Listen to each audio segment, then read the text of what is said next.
Research Science and Innovation Leadership Fellowship and the South Asia Journalism Fellowship.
Okay. Yeah? Is it working?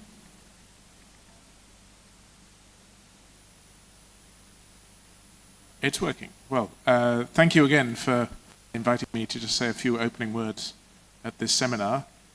Some people online may not know that Sri Lanka introduced fuel rationing on Saturday, so the traffic outside is really pretty bad as everyone tries to get hold of petrol. So congratulations to everyone who's come here. I was very pleased to get the chance to come because I think the Chevening program is one of the bedrocks of our relationship with Sri Lanka. We've had some absolutely outstanding, well, everyone's outstanding who's been on the Chevening program, obviously, but we have people from a whole range of backgrounds, a whole range of careers, sectors, who've been through the Chevening program, and it gives that tremendous link between the UK and Sri Lanka that continues. So it's immensely valuable for the UK that you guys went to the UK. I think, luckily, almost everybody who goes to the UK comes away with a better opinion of the UK than they had before they went, which is good. Not sure it's true of some of the other scholarships that are offered around the world, but I won't mention any names. We try, as the British High Commission, to keep in touch with everyone, but obviously it's a large number of people, and so we don't always manage to see everyone every year, which is why it's absolutely fantastic that you guys have got this active alumni group and you're reaching out to a wider group of scholars and trying to keep everyone in touch with what's going on, and we very much support that, and we're very grateful for the work you've done this last year, and we're looking forward to working with a new committee, is that right, going forward, and helping you help us with all of this. So thanks very much again for inviting me. I look forward to listening to some of the rest of the seminar. Thanks very much.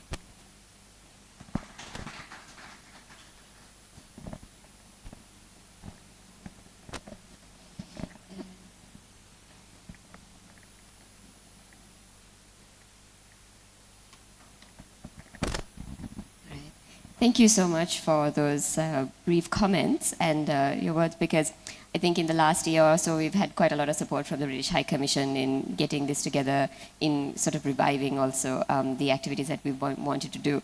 And it's been really great to get to know alumni over the last year through our evening events. And Tanya and Pumi have been really great in supporting us throughout it all. So, with many thanks for your words and attendance. I'm very excited to invite you all to From Insight to Impact UK Alumni Symposium 2026.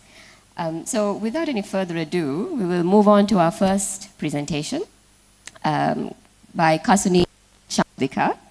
So Kasuni Chamadika holds a bachelor's and MBA from the University of Kelaniya, followed by an MSc in International Business at Birkbeck, University of London.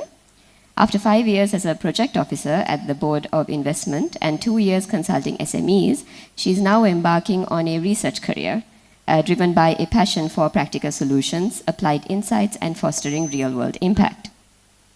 So Kasuni will be speaking on the topic exploring micro, small, and medium enterprises, perceptions and practices of minimum viable product development in Sri Lanka.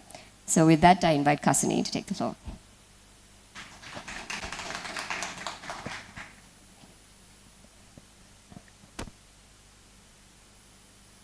Hi, good evening everyone. First of all, I would like to thank for organizing this event, and hats off to Chevening Alumni Committee. I would like to ask, do you know the importance of MSME development for country's economy? MSME means micro, small, medium enterprises development for our country.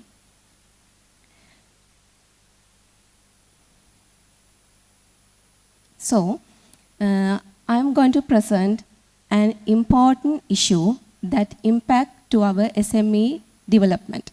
So, this is my study on exploring micro, small and medium enterprises, perceptions and practices of minimum viable product development in Sri Lanka. So, this is my content.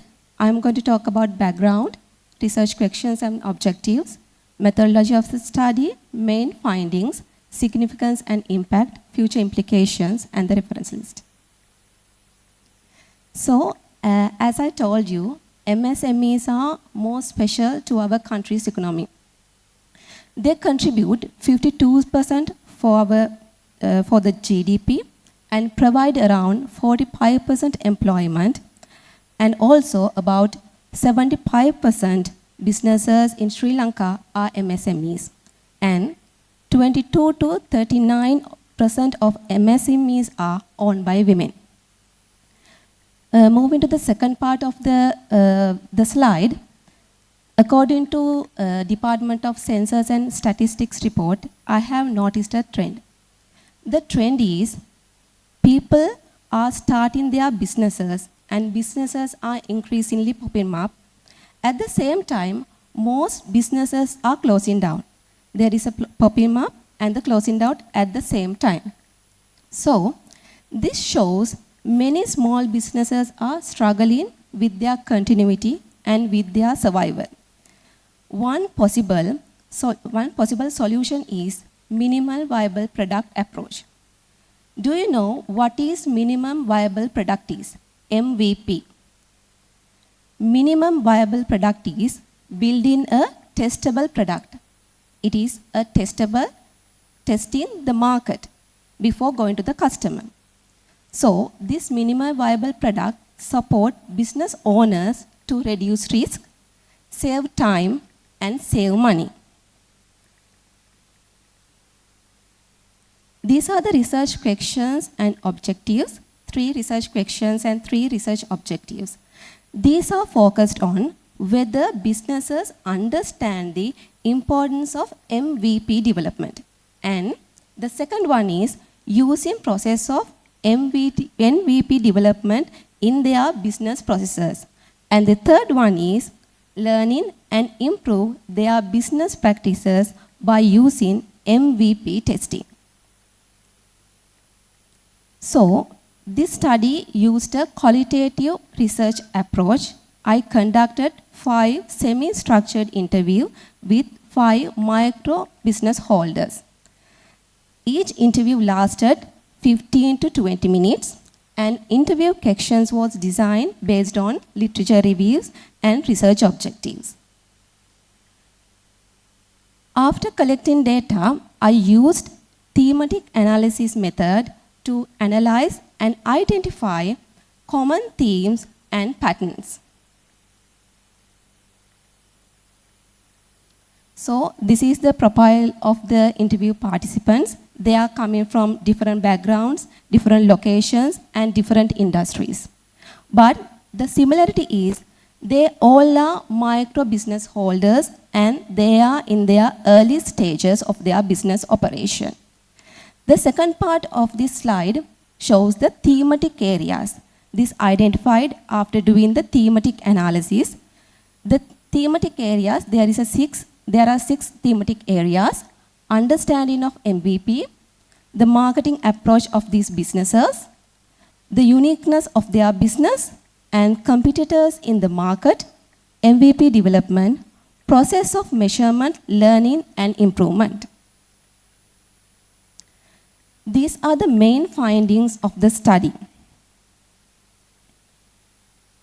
The MSMEs have low to middle level of understanding about MVP development. The second one is their engagement with MVP development is limited. And the third one is many businesses do not formally test their product before launching their businesses. So this study shows that there is a knowledge gap between MVP development practices and the micro business holders. Talking about the significance and the impact, I have mentioned 2 quotations from 2 journals.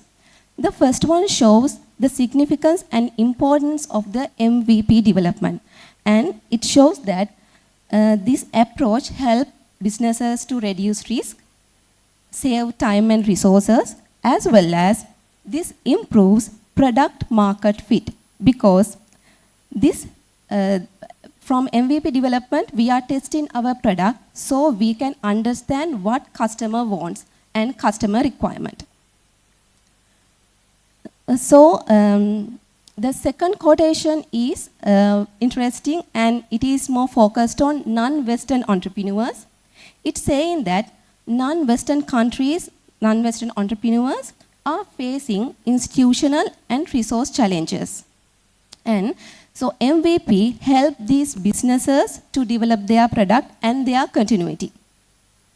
This is well aligned to Sri Lankan context as well, because we are non-Western countries. So that's why I created this 5D triangle. This helps and support to entrepreneurs understand the MVP development. It has 5 stages: desire, direction, differentiate, development, and dominance. Desire means identify the customer requirement.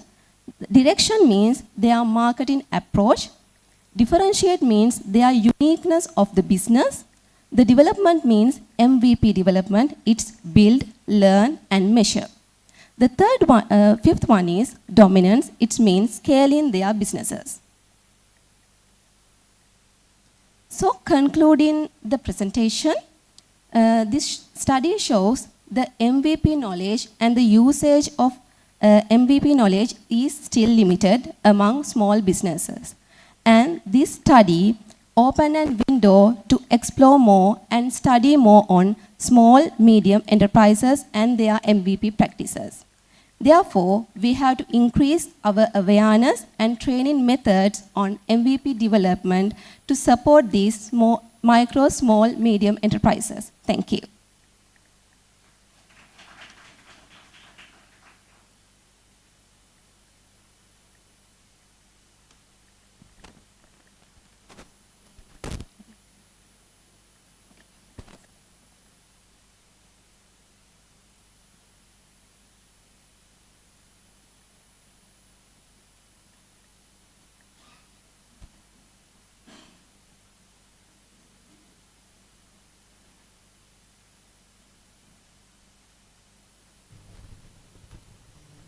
Thank you, Kasani, for that wonderful presentation.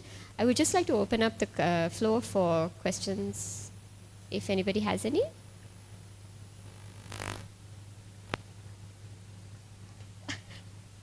Oh, sorry, yes, Harit. Please go ahead.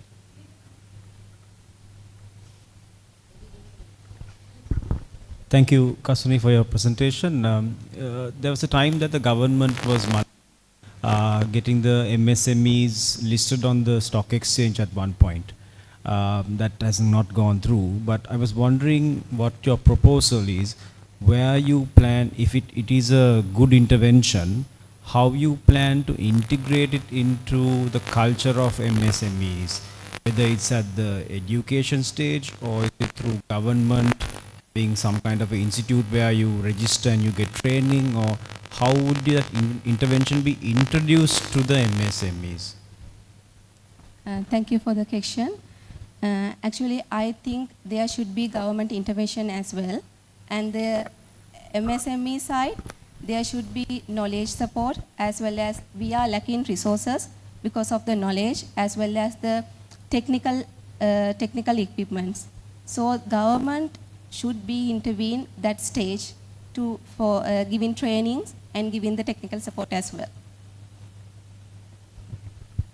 Any other questions? Yes.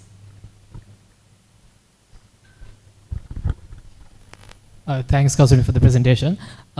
So you mentioned that study that talked about non-Western countries having resource-related and institutional barriers. What are some of the institutional barriers that are unique to Sri Lanka that are faced by SMMCs? Actually, for MSMEs in Sri Lanka, there are a lot of institutions in here. There are National Enterprise Development Office, and there are some examples. There are a lot of institutions in here. So there is no central governing center for these MSMEs. So they are faced a lot of difficulties when they are going to do their work in these offices. And there are a lot of technical barriers for them in their offices, and officers who are in charge for this work are not helping for them. There are a lot of institutional barriers like this. I'd also like to add, for anybody who's online, you can, if you have any questions, you can drop it on our WhatsApp group, yeah? And then we'll take it as well.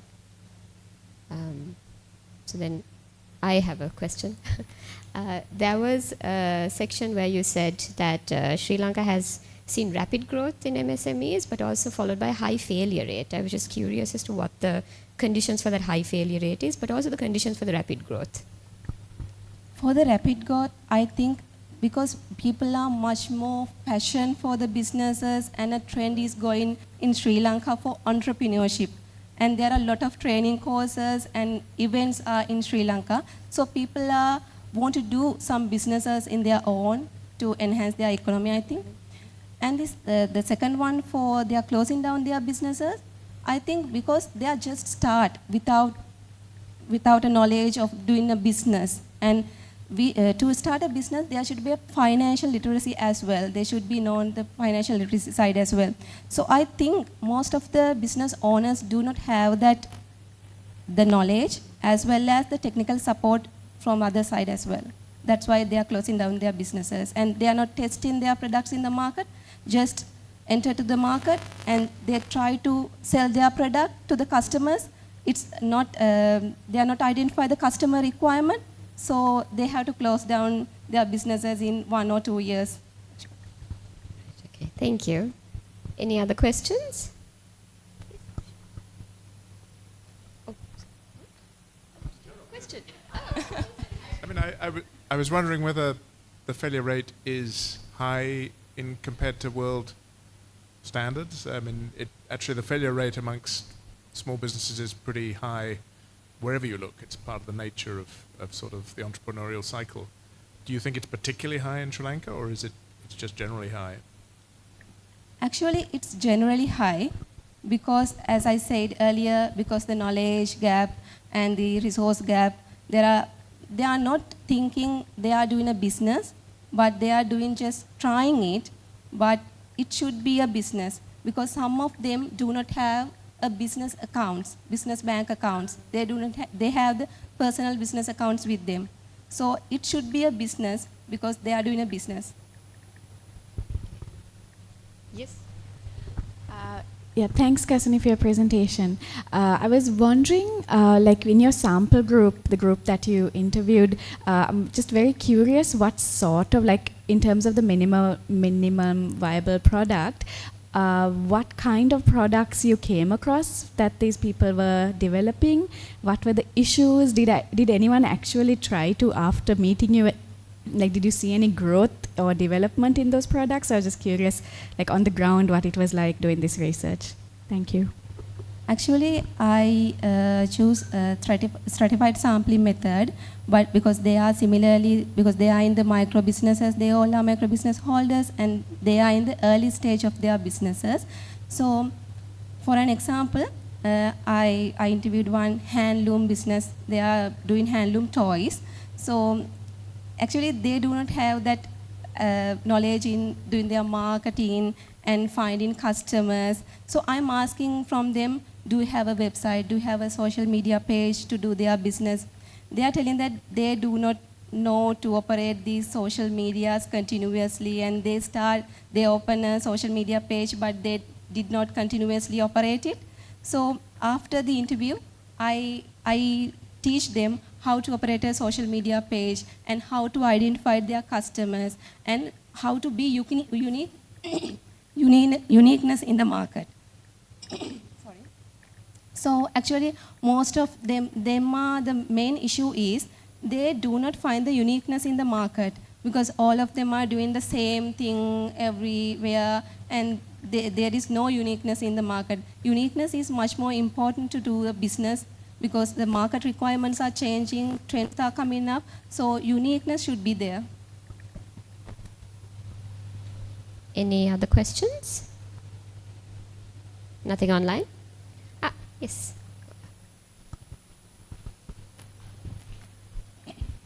On your last comment, Kasuni, on finding the uniqueness, can that also kind of translate to services? Not so much only in products, but can you find this uniqueness in how you deliver service? Actually, I think so, because service also some kind of will be a unique, because we can give a full customer service to them, because good customer service, that will be a point where we can find the uniqueness in our business.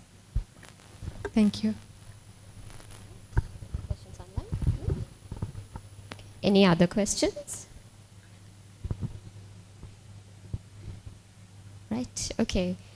Looks like there are no more questions, but I would like to thank Kasuni for her presentation, but also for not just the research that you've done and the insights you've given, but the fact that you went one step further and actually supported some of your interviewees in teaching them some of the skills that might actually be useful for them. So thank you so much, Kasuni, for your contribution. Yeah.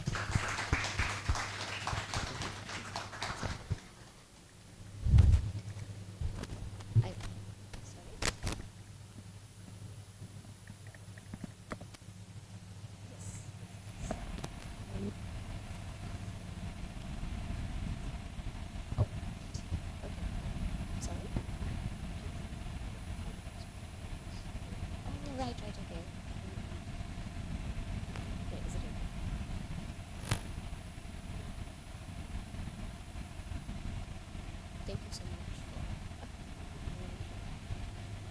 Right. So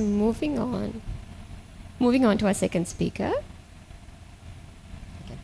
Okay.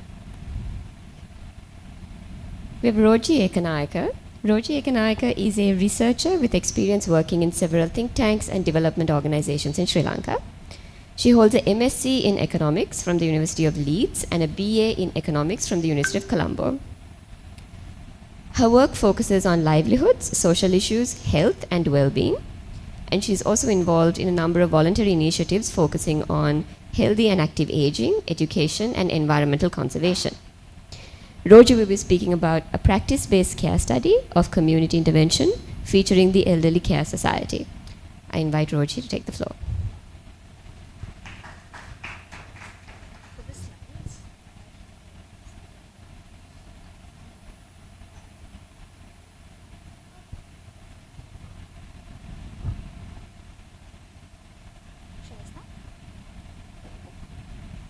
you go back to the thing? Good evening, everyone. First of all, thank you so much for the opportunity. So today, I'll be talking a little bit about my experiences volunteering with the Elderly Care Society. A quick disclaimer, I'm by no means the founder of this organization. I'm just a humble volunteer. But I've been working with them for about a year now, and I've learned so much, and I'm really happy and excited to share what I've learned with you all, because I think that presents some very valuable lessons for us. So quickly going through the structure of the presentation. So this is not really an academic or very hardcore research presentation. It's a kind of an intuitive flow. So I'll start with the broader context and then move on to the specific problem that this organization is trying to tackle, and then the activities done by the organization, followed by its outcomes and what this means for the future. Could you please pause on this slide for a second? So before I move on, I actually want to ask a question from the audience. Could you please raise your hand if you have heard that Sri Lanka is an aging society, that we're having fewer babies and we're living longer lives? Okay, thank you so much. So there's quite a few of you. And I was also, like you, aware that this was an issue. And the truth is, the government of Sri Lanka has also been aware that the society is aging. They've been talking about this for nearly 2 decades now, and there's been a lot of policies that have come up, but in terms of action and implementation, things have been a bit slow. So as a researcher, while I was looking at this, I was wondering, is there anyone actually doing something about this? Anyone trying to change these issues and sort of address some of the broad implications of this change? And that's when I came across the Elderly Care Society. So they are focusing mainly on the health and well-being aspect, promoting healthy aging and well-being, and sort of advocating for a societal change in our perspectives and attitudes towards this change. So that's going to be the main focus of my presentation. So, like I mentioned, 1 in 4 people in Sri Lanka are expected to be over the age of 60 within the next 2 decades, roughly about 15 years. So the society is aging. The statistics are telling us that. But the thing is, even though we're living longer lives, it doesn't necessarily mean we're living healthier lives. So there's a difference between life expectancy and healthy life expectancy, the time we are expected to be in full health without illnesses and disabilities. So because of things like differences in income levels, lifestyle changes, how we work, what we eat, and all these things, they have an impact on our health levels. And unless we find a way to sort of promote healthy aging, we're all going to live up to be like 100 years old, but we'll be pretty miserable when we get to that point. So in this context, we see, can you please go to the next slide? Thank you.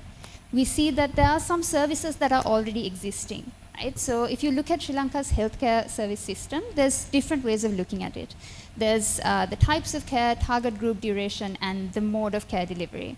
So based on this kind of diagram, I would say that we do quite well in certain aspects, but not so well in others. So if you look at, for example, Sri Lanka's free healthcare system, yes, it's not a perfect system, but it gives basic facilities to a wide population, especially in terms of curative and rehabilitative health. So that means once you're sick, in order to get treatment, it's much easier in a country like Sri Lanka compared to maybe some other countries.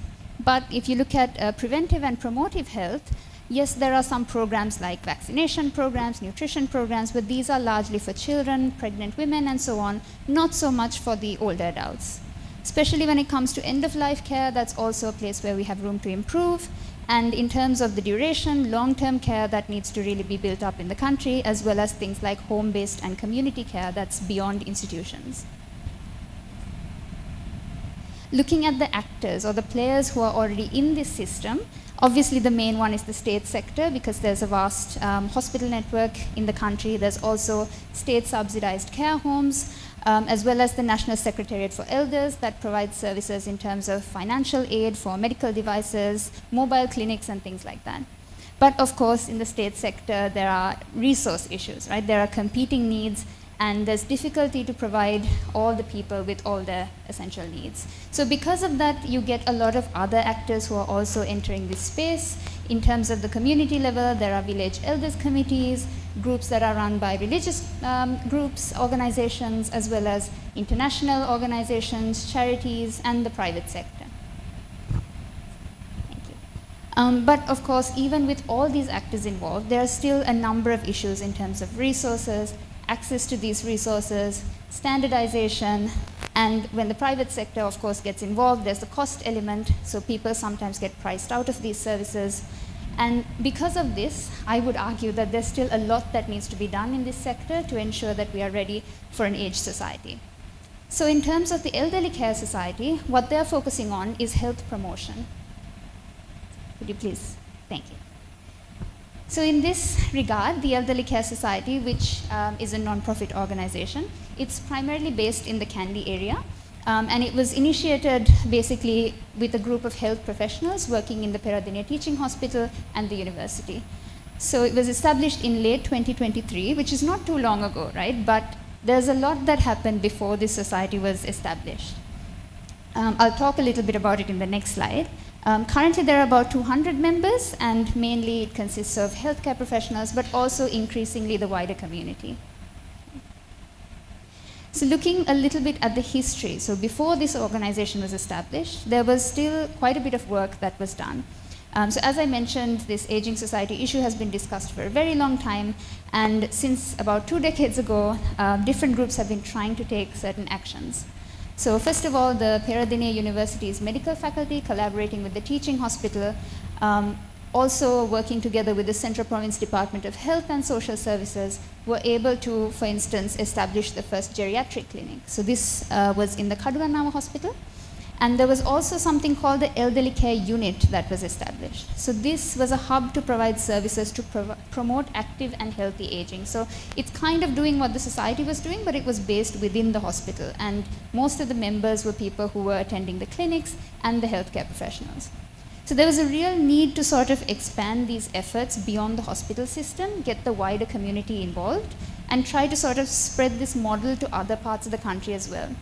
So that is where the Elderly Care Society comes in. It was established to sort of expand the activities and get more people in the community involved in a range of activities. So looking at the vision of the society, the ECES strives to create a society where every older adult enjoys happy and active life, and it hopes to ensure that there's a well-established, easily accessible services provided to provide appropriate care when they require assistance in advanced age. So essentially, it's not just about the society providing various services, it's also about creating a sort of attitudinal change, a cultural change, and allowing other service providers to also provide these services. So it's kind of about a cultural change as well. Yeah, so I'll talk a little bit about what the society does, since I talked quite extensively about how it was founded and things like that. You might be wondering, what on earth does this society actually do? So I would argue the best thing that this society does, or the thing that it's strongest at, let's say, is providing health-related information, because a bulk of the current membership are medical professionals. So think physicians, nurses, allied health professionals like occupational therapists, sports science professionals, and so on. So they're very aware of the issues.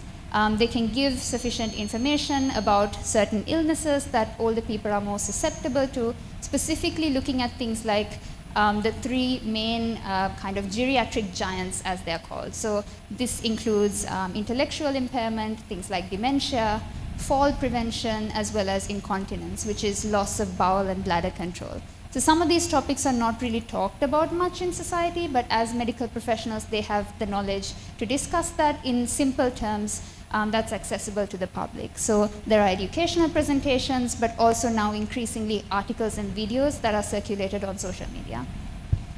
There's also activity sessions, and this is the fun part. I'm also a member of this organization, so I get to go for these things. Next week, actually, or the week after, there's a Tai Chi program. So that should be fun. We also have regular exercise sessions, concerts, excursions, and also arts and crafts program, including in the future a knitting program, which I'm especially excited about. So this is not just for older people, right? It's for anybody who's interested in the sector, anybody who wants to have a relationship with older people in the community, and it's not just about health in terms of just medical interventions. It's also about well-being, mental health, and things like that. Crisis support is a relatively new aspect, so that was particularly important during the recent cyclone. So as I mentioned, the organization is based in Kandy, and a large part of the region was affected by the cyclone. So because the organization has a lot of professional networks in the hospitals, universities, and with the kind of DS officers and things like that, they were able to identify people who were most affected and sort of target the support, material and financial, to those people. And finally, the advocacy aspect. So this is for bringing out long-term change. Because again, a lot of these professionals have networks with the health ministry, education ministries, and so on. It's easier for them to sort of channel their experiences as medical professionals to inform policy. Although in the challenges section, I do mention that it's easier said than done. But yeah, these are the current main activities. In terms of the reception, there has been a broadly positive reception, of course. At the moment, we had a few programs this month and the previous month. And especially after the programs, we see a lot of people joining the society as well. So it's open to members and non-members. But if you are a member, you get to hear about these things more easily and also participate in a lot more programs. It's not just for the elderly community. By the way, this organization is also benefiting a lot of people working as professionals in the healthcare sector, because there is actually not very many geriatric physicians in this country. They are just coming up as a profession, I would say, and the most recent cohorts are just sort of entering the medical practice. So it's important for them to also get an experience in talking about the research they do, talking to the people who are generally their patients, but also the wider community, and sort of make an impact in that way. So they also benefit from being a part of this society. In terms of the long-term outcomes, it's expected, of course, that when there's awareness about medical issues, people will change their behaviors and there'll be better health outcomes. Although since the organization is only a couple of years old, you still have to see the extent to which we're successful or not. In terms of creating a social hub, that's also a very important part of this society, because it's not just about, as I mentioned, medical interventions. It's about creating a place where people can keep coming back, keep interacting, and not be cut off or isolated, which tends to happen when we get a little bit older. And finally, there's also opportunities for lots of different people from diverse backgrounds, and especially across generations, to come together and develop a positive attitude about aging as well as aged care.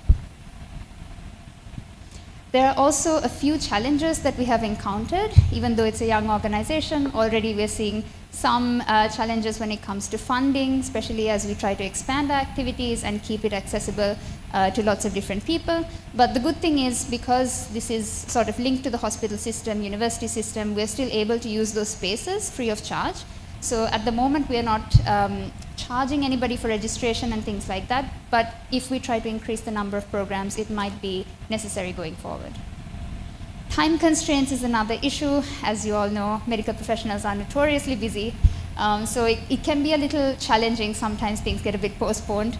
But I think as the membership grows, this might not be as much of a problem. Creating deeper level policy change, yes, there are channels to communicate these important messages. However, whether those messages will be translated into action, it's really up to the policymakers themselves. And finally, as the membership becomes more diverse, it might also be challenging to sort of figure out the exact way to host programs, where to host them, what to do, that kind of thing. So what does all of this mean in terms of the case study of the Elderly Care Society in the grand scheme of things, right? So this is my interpretation of the society and what it can tell us about how can we sort of bring in interventions that are low cost and sensitive to local needs. So the Elderly Care Society is essentially using the resources, infrastructure, systems and networks that are already existing. It's kind of repurposing them and getting the wider community also involved in making a change. So this, I think, is particularly important for a country like Sri Lanka, because we can't really maybe afford to set up entirely new institutions, new buildings, recruit new staff and all these things. So how do we sort of maneuver the existing system to sort of cater to our future needs? I think this organization is sort of providing an interesting case on how that can be done. It's also, I think, been useful to have a lot of professionals involved in the organization in terms of establishing credibility and so on. But of course, we are trying to expand the membership to a wider group in the community. And with that, I would also like to add, I know I have said broadly positive things about the organization, but if there's something we can improve, that I believe is getting more community-led initiatives and not just initiatives that are led by the professionals and the medical staff. So that is what I have learned during my time working with the Elderly Care Society. I hope this work and presentation also informed you about something new. That's it for my talk, and I'm happy to take any questions. Thank you.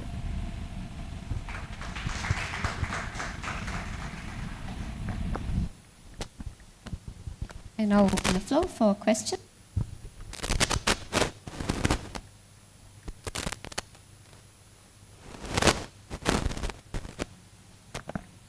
Hi, thank you so much. Such an interesting presentation and all the hard work that the society has been doing.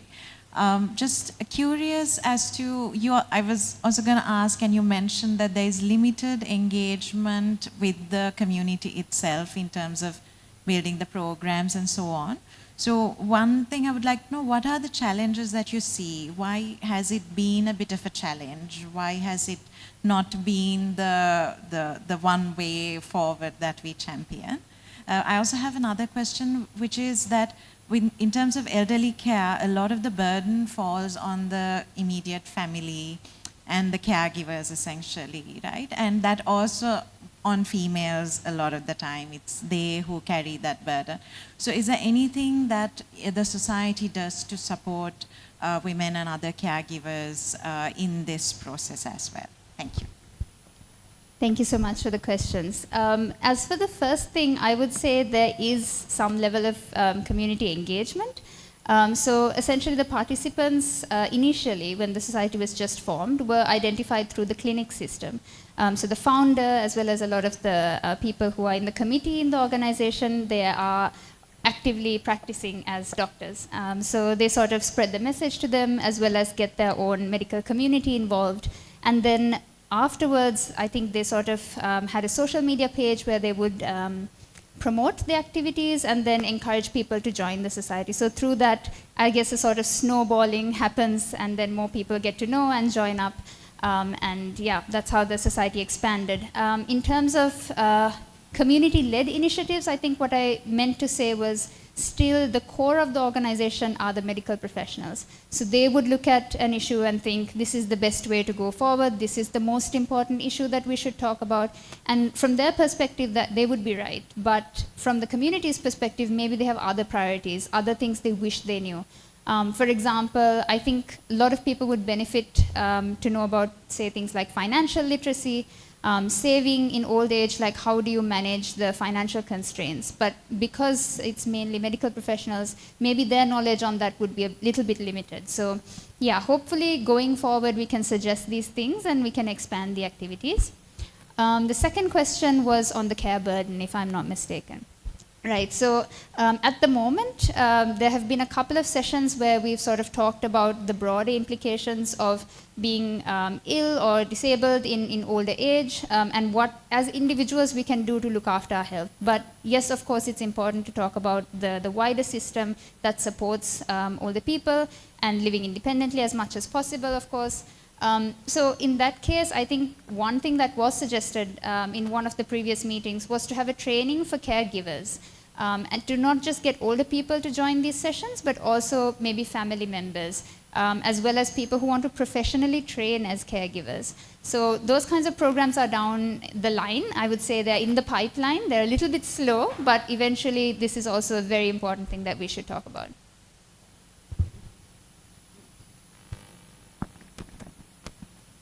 Any other questions?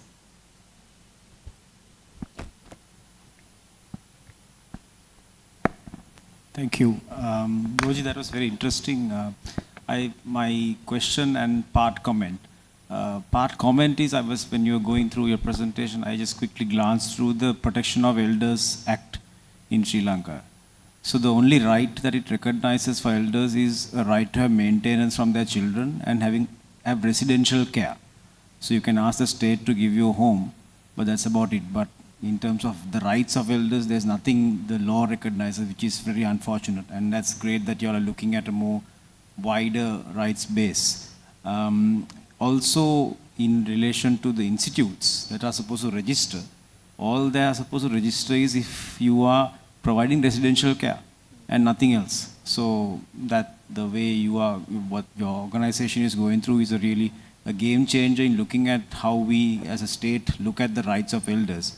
My question is, when we were in the UK, we would have seen at castles, churches, how many elders, even with their walkers, they were doing things, they were showing, guiding, giving information, very active. So we always wondered why this does not happen in Sri Lanka. What do you identify as the reason for that not happening here? First of all, thank you for the comment. I will also read up more on the legal and regulatory side of things, because I think that forms the foundation for the services and things that are available. With regard to the question, I have also thought about this quite a bit, because I also, when I was in the UK as a Commonwealth scholar, I did see more older people. For instance, where I was in Leeds, there was a marathon, and there were elderly people running the marathon. I couldn't run a marathon at that point, so age is just a number at that point. So in terms of some of the reasons that I see, it could be both due to personal reasons and then systematic issues. So because of prevailing attitudes and cultures and things like that, maybe it's not considered as acceptable for an older person to run a marathon in Sri Lanka. It would be a little bit more unusual. People are like, okay, you're older, you're supposed to rest at home, your children will look after you, that is the role you're kind of expected to take. Stay at home, look after the grandchildren, that sort of thing. But of course, increasingly, that is also changing. Less people are having children, and some of the children are no longer around in the country, so maybe these things will change. But in terms of like systematic issues, of course, there's things like transport, the facilities that are available, are they accessible? Because when you're older, yes, you can do a lot of things, but maybe compared to when you were younger, you need to make certain adjustments, right? So if that is not available, like for instance, if you need to use like a walker or something to go somewhere, but then there's a lot of steps, there's not a lift, then immediately you would be like, okay, I guess I'm not going then, because what can you do? So I suppose, both things need to be addressed. The society is trying to change people's attitudes and things like that, but in terms of this accessibility infrastructure, I think there's a big role that the government needs to play. Thank you. Any other questions?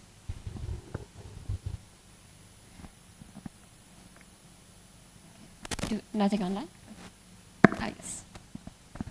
Sorry, Hazit's comment actually reminded me of something, an organization that I volunteered with in the UK, which brought in elderly people with younger people to do joint activities together. They shut down for some reason while we were there, but it was a really nice initiative to start with, because it kind of reduced the burden on the older people to sort of do things, mobilize things like the administrative work that needs to go in to bring people together, because the younger community people sort of bear that weight, and then they could come and have a good time sometimes, like even small things like a karaoke, even like sing along and then watch a movie together and just have a chat.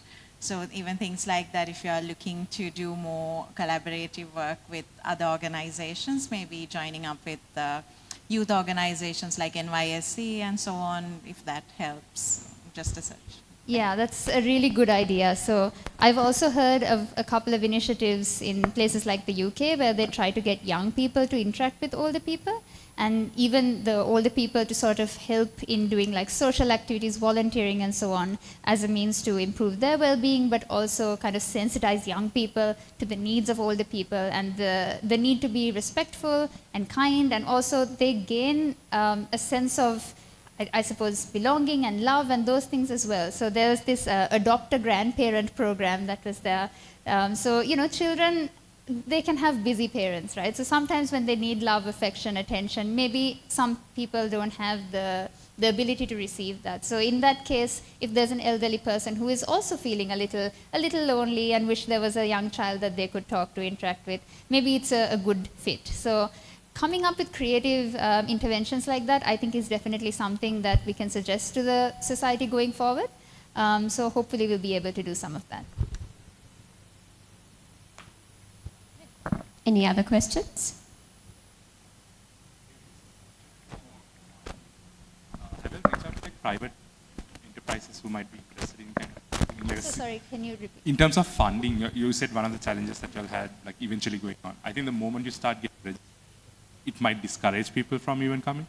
Maybe thinking of a model with the private sector. Maybe private sector often has a lot of CSR. Maybe tapping into this might be engaging the state on this may not be the best out there, but yeah, just a I think we've also considered like tapping into the private sector. The issue is sometimes they would want to sort of advertise and market certain products and things like that. So it can be a little tricky finding the balance. But if there is some kind of initiative where that is not the case, then we'll be happy to consider it. In terms of registration, of course, we were not thinking of charging a registration fee from every single person. Perhaps one thing could be a voluntary donation, others could be maybe specialized programs for people who want to participate in extra activities for a fee, something like that. But the basic programs will be, of course, available to everybody free of charge. I think that is one of the foundational policies of the organization. Are there any other questions? And nothing online? Okay. And thank you so much, Ruji, for your presentation, and also all the questions that really allowed us to have a very interdisciplinary conversation about this particular sociological issue. And before we move on to our next speaker, I just want to say we have some welcome drinks at the back. Please feel free to help yourself. We will also soon have tea and coffee. That will come up later, but please help yourselves. Next, I would like to invite Sumedha Kalagama.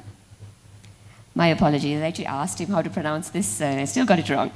So Sumedha Kalagama is an architect and filmmaker based in Colombo, a Chevening and Cambridge Trust Scholar.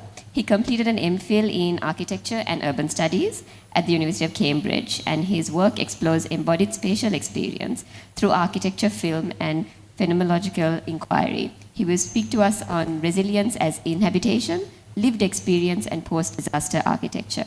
Over to you.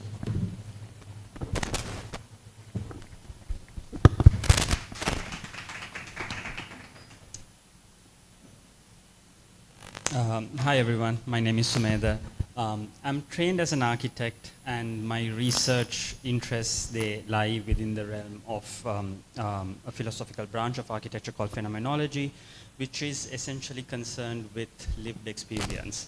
And in my work, I use lived experience as a methodology for understanding and critiquing architecture and the spaces that we inhabit. So in today's presentation, what I would like to briefly explore with you is the concept of resilience and its complicated relationship with architecture. In its most common usage, resilience is defined as the capacity to withstand or to recover quickly from difficulties, the toughness or the survival of the fittest, or as the ability for a substance or an object to spring back to shape, elasticity. So with this kind of definition in mind, the two questions I ask of resilience is, which is such a widely invoked concept in today's context, how does resilience translate spatially and temporally? And the second question is, how does lived experience reveal alternative understandings of resilience? So to explore these two questions, I return to a post-tsunami housing settlement in Kirinda, which is located in the southern coast of Sri Lanka. And to briefly recall the 2004 Indian Ocean tsunami context, entire communities were displaced, and reconstruction of houses was used as a marker to show the success of recovery during that time. this particular settlement, it was also constructed after the tsunami in Kirinda, and my research, I revisit this village in Kirinda 2 decades after its construction to examine how the settlement has evolved over time. So in Kirinda, a Muslim fishing community was selected for a housing reconstruction project supported by an organization named Colliers International. The architect was Shigeru Ban. He's a very internationally renowned for his work with disaster relief architecture. He was invited to design this settlement. And from the initial stages, this was seen as an exemplar from the architectural world because of Shigeru Ban, who is an extremely well-known architect in the architectural world. But not only in the architectural world, but even local newspapers kind of promoted it and then spoke about it in laudatory kind of terms. And I read from an article which was published around that time, and I quote, Sri Lanka should be privileged in a way to have an architect of Ban's caliber helping victims of the tsunami in the southern village of Kirinda. Ban, an expert on designing temporary houses for disaster sites across the world and creator of paper buildings, is developing homes for a small community of 67 families whose breadwinners are mostly fishermen or divers near Kirinda Harbour. Ban says, I love working with small groups and minority groups. And Ban jets between Paris, Tokyo, New York, and in between comes to Sri Lanka on project visits. So this was the kind of framing which was done from the start of this very project, and this was the aura that kind of that carried around this project. All the architects were going to see what Shigeru Ban was doing, and from the very stages, it was this very famous project, and the architect was spoken more about than the community. However, Shigeru Ban's own conceptual premise was to respond to the environmental and cultural conditions of the community, which was very good. He explains in a documentary, and I quote here, these people live together with the simple nature that surrounds them, the sun, the sea, and the sand. So we must respect that. Their houses need to blend in with the surroundings and become an integral part. The houses he designed, and you see a small plan in the middle as well, they consisted of 2 bedrooms, a hall, and an open roofed court in the central space that could function as a flexible living area. The central space, which was open, was designed to promote ventilation, protect from direct sunlight, and accommodate family gatherings in an informal kind of setting. The project also used locally sourced materials, including kind of rubber wood and compressed earth blocks, which you see on the right-hand side. And compressed earth blocks are something made from the site itself. They're extremely sustainable. So these were used for this construction. And this particular project, as I mentioned earlier, was seen as kind of an exemplar and received quite a bit of attention. It was shortlisted for what is known as the Aga Khan Award, which is one of the most prestigious awards in architecture. It was featured in a wide array of magazines, as you can see here, the most famous magazines. So it gained quite a bit of attraction. It was also published in books, and architectural models and sketches were studied, they were repeated, and so on. There was also a website which documented the entire project and highlights the media and awards, and of course pictures with Mahinda and Gotabaya Rajapaksa as well. And also a short documentary which romanticized the village life and the founder's intentions, such as, and I quote here again, for houses to be equipped with civilized living according to middle class standards.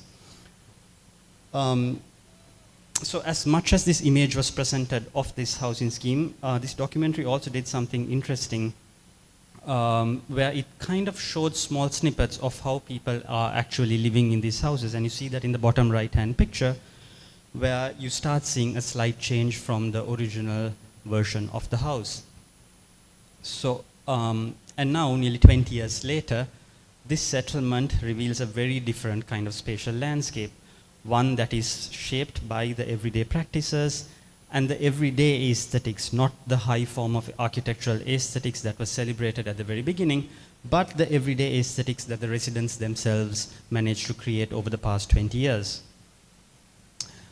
The residents in this sense have kind of gradually what I call appropriated. I don't use the word adapted because adapted also has been romanticized too much in architecture. So they have appropriated these spaces through extensions, enclosures, and alterations to the original layout. And these transformations were not sudden but incremental. They were kind of spatial negotiations that were carried through everyday inhabitation over this extended period of time. And out of the many, there are three main significant transformations. The most important transformation that I've noticed was that the central open space was complete, which was originally like this defining feature in Barnes' design, has been completely covered. And you can see that that's the part in the middle with the cement blocks. The walls have been covered, and the rest are the compressed earth blocks in brown, and the middle part which has been covered are by the cement earth blocks. So now, 20 years later, there's not a single house which have these still have the open house roof courts, which was how it was named at that time. And I do wonder if Shiguru Ban was trying to kind of extend the idea of a courtyard into this low-cost house, which I believe he kind of did fail miserably with. And once all these beautiful pictures were taken and the houses were immediately finished, when people actually started to live in them, you had the stray dogs walk in, you had snakes come into the house, and there was no sense of privacy, of course, because of having these open spaces. And like you see here in the pictures, people are still, 20 years later, they're still struggling in a sense to close this space and move on and change the house into their own kind of familiar spatial layout. Another was a very important thing, and he completely missed the target with this, was an addition of a veranda to the front of the house. The veranda is a deeply embedded element in local vernacular architecture. All of us know this, functioning as this immediate kind of social space between the house and the street. And its reintroduction by the residents, as you can see here in the image, shows the persistence of culturally embedded spatial practices within the community. So most of the houses have added the verandas, or some of them are still struggling to add the veranda because that is the most basic element that you need in these kind of village settings, in this vernacular kind of architecture. And the final, there are many, although there are many, is a simple act of plastering and painting the compressed earth brick walls. The original kind of the images that I showed earlier of this earth-toned aesthetic, which was envisioned in the design, has gradually been replaced by this very vibrant landscape of painted surfaces. And this reflects the efforts, the resilience by the residents to reassert identity and familiarity and a sense of individuality in their own home. And the compressed earth block, coming back to that, which is a very sustainable material, it's made from the earth, it's made from the site itself, and it keeps the house extremely cool in harsh weather, but it was unfamiliar for the residents. The sustainability in that sense was almost imposed upon them. And a result, they have spent nearly 20 years, and some are still doing that, are still trying in some cases to kind of plaster and paint it and bring an individuality to their house and paint this in vibrant colors. They prefer the house to reflect their individual identity over the sustainability which was kind of imposed upon them. So to kind of summarize all of this is through these everyday kind of spatial negotiations, enclosing spaces, adding verandas, altering materials, things which might seem extremely and awfully simple from afar. Residents, they gradually establish a continuity before the lives after, their lives before the disaster, and their aspirational lives after it. Architecture in this sense not becomes but a finished object, but a temporal outcome of lived experience. And in the final slide, I have the two images of the house soon after it was built, and it was photographed and won all the awards, and what it looks like now. And coming back to the concept of kind of resilience, which is probably the most overused word in this context. We recently had a resurgence of resilience as well after the cyclone, saying we are a resilient isle, we are a resilient nation, and so on. But in actuality, resilience is very much lived, and it is still living. the bouncing back or the elasticity, as the definition says, is still going on for 20 years because the initial threshold that architecture created was too foreign for the user or the people who are going to inhabit that house. Thank you.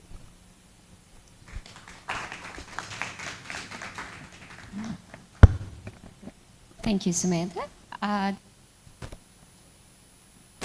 Sorry, are there any questions?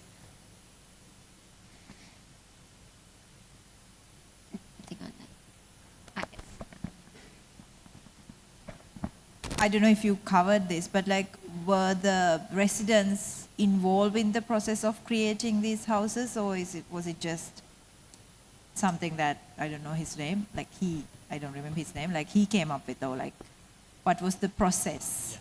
So according to, again, my research, the residents were very much involved at the beginning, and this kind of links up to a bigger problem as well because it's a gift which comes in after the time. So there is that gift which comes with architecture. So there's going to be something. It's a gift thing where you're getting a donor to come and give you a house, and they're always happy with it, no matter what it is. If it's designed badly, if it's designed good, it's still a gift. So there's another angle to this as well.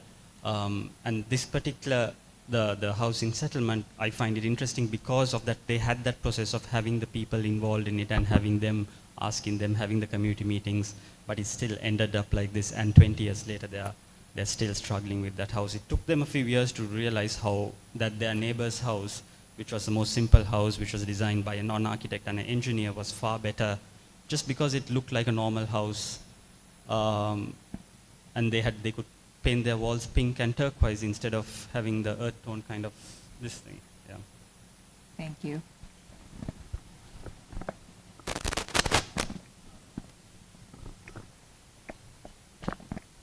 So relating to Natasha's question and your response to that, so one explanation could be that it's a gift and they didn't want to sort of push back too much against the architect's design. But you also think that there's this aspect of human nature where we might want something, and for example, when you see the design, because it's beautiful, we might want it, but over time we sort of our real within quotes nature sort of comes to light, and that's why we go back to what is more comfortable and what's more practical. So do you think that's also a possible explanation for why they might have actually wanted the house to look like that, but then it goes back to being what's more practical and what's part of their culture or whatever?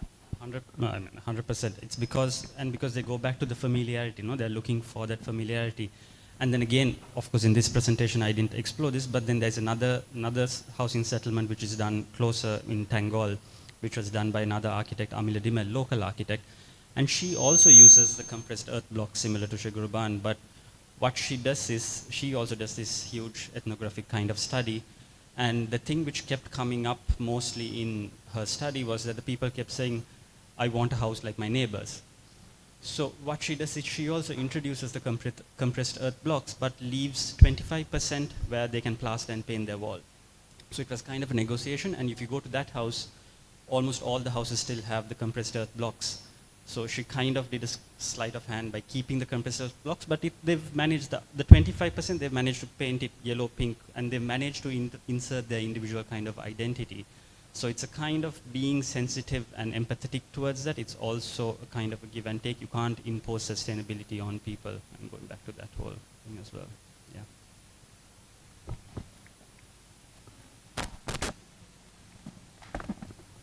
Thank you, Sumedha, for the presentation. I just wanted to ask, first of all, were these houses built close to or in the same place where the damaged houses were? And I'm asking because we mentioned, this conversation came up during the resilient. And I'm asking because, like, say, in a landslide, there's nothing like the landscape completely changes. I assume it's probably the same with the tsunami as well, like, where the mountain is just, you can't tell what was there before. So maybe when people are going through similar programs where they are going to have new houses built, it's going to be very far from where they lived. So I'm wondering, how does that factor into the experience of the new place, the new house, and all of that? How does it come together? Yeah. So this particular community, it was the same location. So they didn't have that location, but it was the government, as soon as it happened, what the first thing they did was they started clearing everything which was inside and within 100 meters and pushing everybody backwards, which was the biggest problematic. And then, for example, in the Tangol village, what I mentioned earlier, the biggest problem, because those were people who lived right next to the sea, the biggest problem and they were moved inwards, the biggest problem they had was that they were afraid of coconut trees, that the coconut trees were going to, that simple coconuts. So it was just very simple things like that which they were afraid of. And then there was another village on the east coast when they were moved back inwards.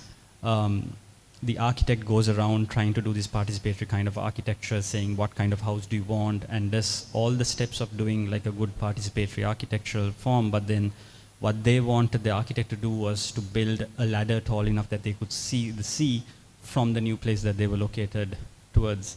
So so all the things that we learn in school and everything with regard to participatory architecture, finding agency to the user, all those go out the window, because at that moment there's a level of trauma which comes in. So it becomes very complicated at that moment to kind of understand how you're supposed to. So even though I am critiquing Shri Guru Ban's this thing, what I do critique here is that, for example, he uses a concept of the sea, the sand, and the sun, and all these very poetic thing, and not the grounded versions of what actually the kind of people need. I hope that kind of answers your question. Yeah.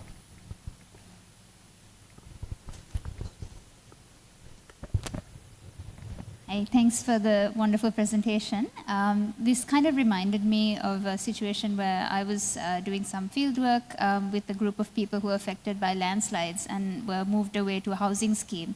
So they had similar issues with the houses that were designed and simply handed to them. But some of them were saying that there was an option to give like financial compensation so they can design and build their own houses. Do you think that's a more practical, viable option, or is there space for this kind of design, but which is more sensitive to the community?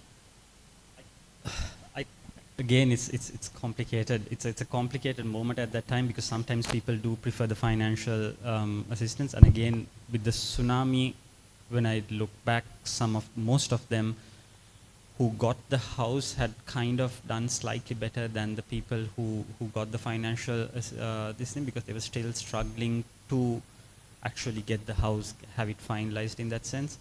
And something nice which I saw with kind of related to the question you asked was in Komari, in the East Coast. Again, that was SOS who had given that option of we could either build the house or we could give the financial assistance. And then there was one family who had asked them to build the house, and then when I went there and visited it recently, the next generation, the children are building their own house in the same plot, but they're following the same kind of spatial logic, the spatial familiarity of the house which was built by the architect for the tsunami. So it kind of changed the entire, and most of these people were living in huts at that time, temporary kind of huts. So in that sense, so it depends on the context as well. So in that sense, having that house kind of makes it slightly better, but then it depends from coast to coast. For example, in the southern coast, giving the financial assistance would have been much better, because people would have had the access to kind of build their own homes, whereas in the east it wasn't the best option, because people would take the money and then spend it and not build a house, and then have it wouldn't work. So it depends on the context as well, I guess.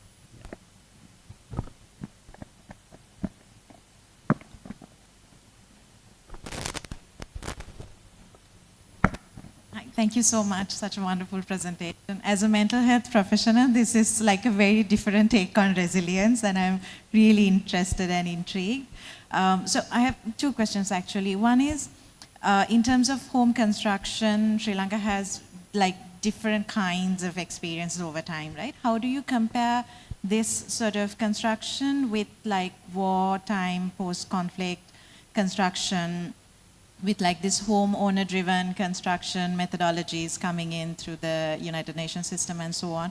So do you see that we have learned from this tsunami experiences and moved to a better place by then, or do you see the same thing going on over and over again? The second question is actually, I'm just curious to know how the people experience this. Was it, did they, because as an architect you might see it from an architectural point of view. How do the people perceive it? Do they simply see it as an inconvenience? Do they understand it as a design flaw? How was it like for them over this 20 years of time? Thanks for the questions. With the first one, and with the post-war, it's my kind of understanding with it. There is resilience. The concept of resilience is also linked, but it's a different kind of problem which is there, because simply, and it's kind of similar to, for me, with the post-war housing which was done after the post-war, and the same kind of housing solutions which are being given in the Central Highlands, because there is more of a kind of, to frame it, kind of an ontological kind of insecurity that the people have, and housing is not going to solve that.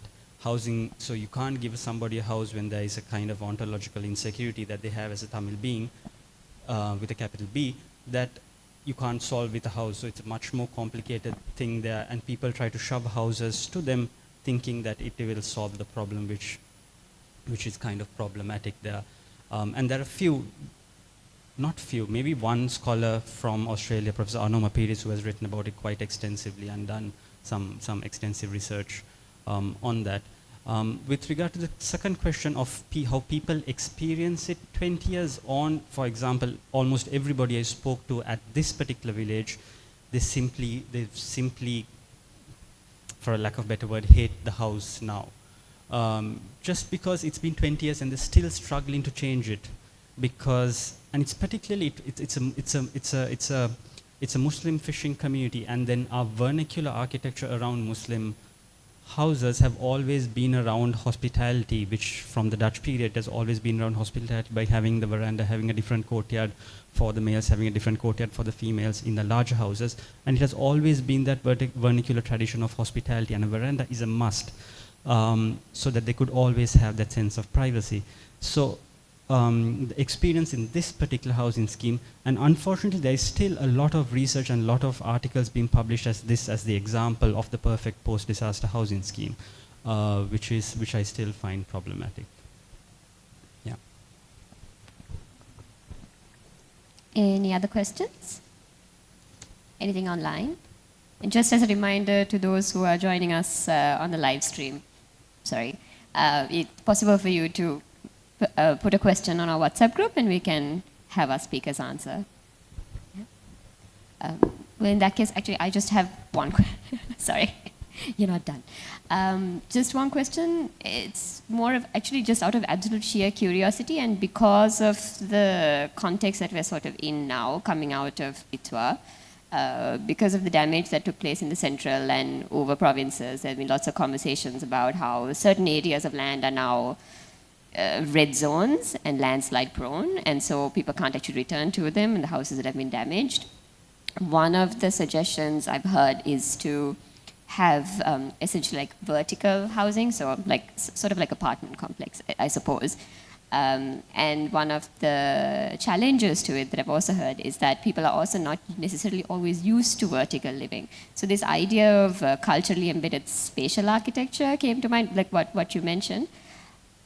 Out of absolute curiosity, is there any work done on this sort of thing? Because I think there's something similar that happened in Colombo, where people were moved to vertical living, and there I do recall some conversations about how people were not quite comfortable in that setting. So I'm just curious to see if there's any research that you know, if you've heard of any of these challenges, and whether you have any kind of insight on that, because it's particularly important coming up. No, definitely. I think moving from ground to a vertical is always challenging. I think whichever in our context, in the Sri Lankan context, most people find that challenging. But to address your question, kind of, there is Colombo Urban Lab and Iromi Pereira. They have done some fantastic kind of research on this, where they've done extensive research of people who live in certain areas, have been moved into these high-rise and mid-rise towers, and that has been a complete utter failure to understand the spatial logics which happen at the ground level, and not again putting them in vertical, which does not work. So even in, so I would, not that I have come across any research with regard to that same idea being looked at in the central part of the country, but then I would imagine that being even worse, because those people in the central area and in the highlands, they are more grounded with the earth, I would say, than people in Colombo even. So that would mean even a bigger problem in that sense. Yeah. Thank you. I was actually genuinely curious. I've been trying to figure this out for like the last couple of months. If there are there any other questions? Okay. If not, thank you so much, Sumedha, for your presentation. It was actually quite interesting and very topical considering the context that we're in.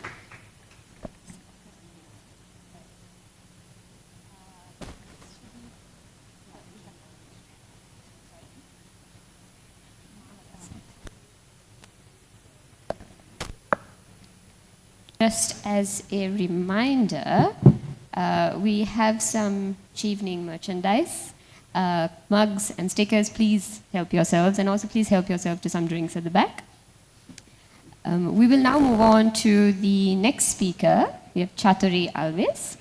Chaturi Alvis is a lecturer at a private education institution and an independent researcher with over 15 years of experience in education. She holds an MSc in Educational Research from the University of Bristol, and her professional experience includes working in both government and private educational institutions, teaching a diverse range of learners, including school children, teenagers, and adult students. Her research interests focus on educational technology. She is actively involved in projects that aim to support educational progression and promote equitable access to learning through innovative and technology-enhanced approaches. Today she'll be speaking to us about artificial intelligence and interactive digital tools for enhancing student engagement in higher education in Sri Lanka. Chaturi, over to you.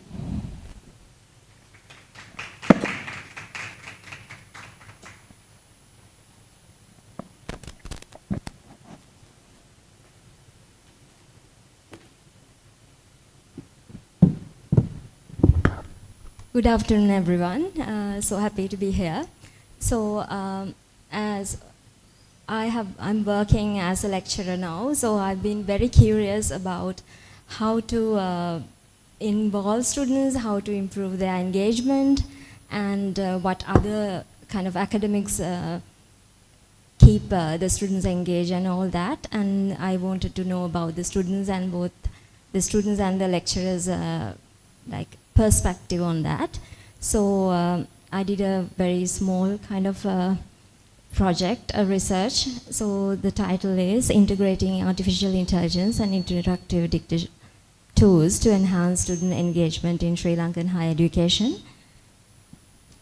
So the background to the study is I've come across many students who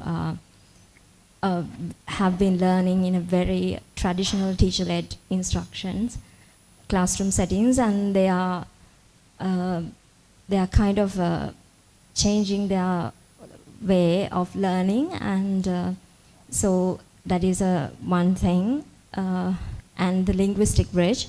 And they were also learning in their mother tongue, English and Sinhala, so they had some adjustments.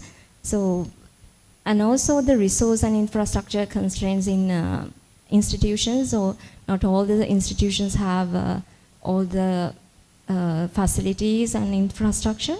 And most of the students in higher education, they come with just their phones. So most of the activities we have to use in the lecture rooms is primarily phone, and the Wi-Fi also is not stable in some of the institutions, so so they primarily use personal mobile data.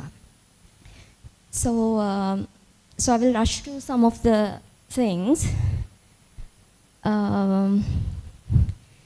So there's AI adoption and use of technology in private institutions, and also there's a literacy gap, as I mentioned, and the performance and contextual gaps, the lack of data on how local lecturers balance AI and the student engagement is not much research, I would say. So there's more things to be researched on. So these are some of the key research. So next. And yeah.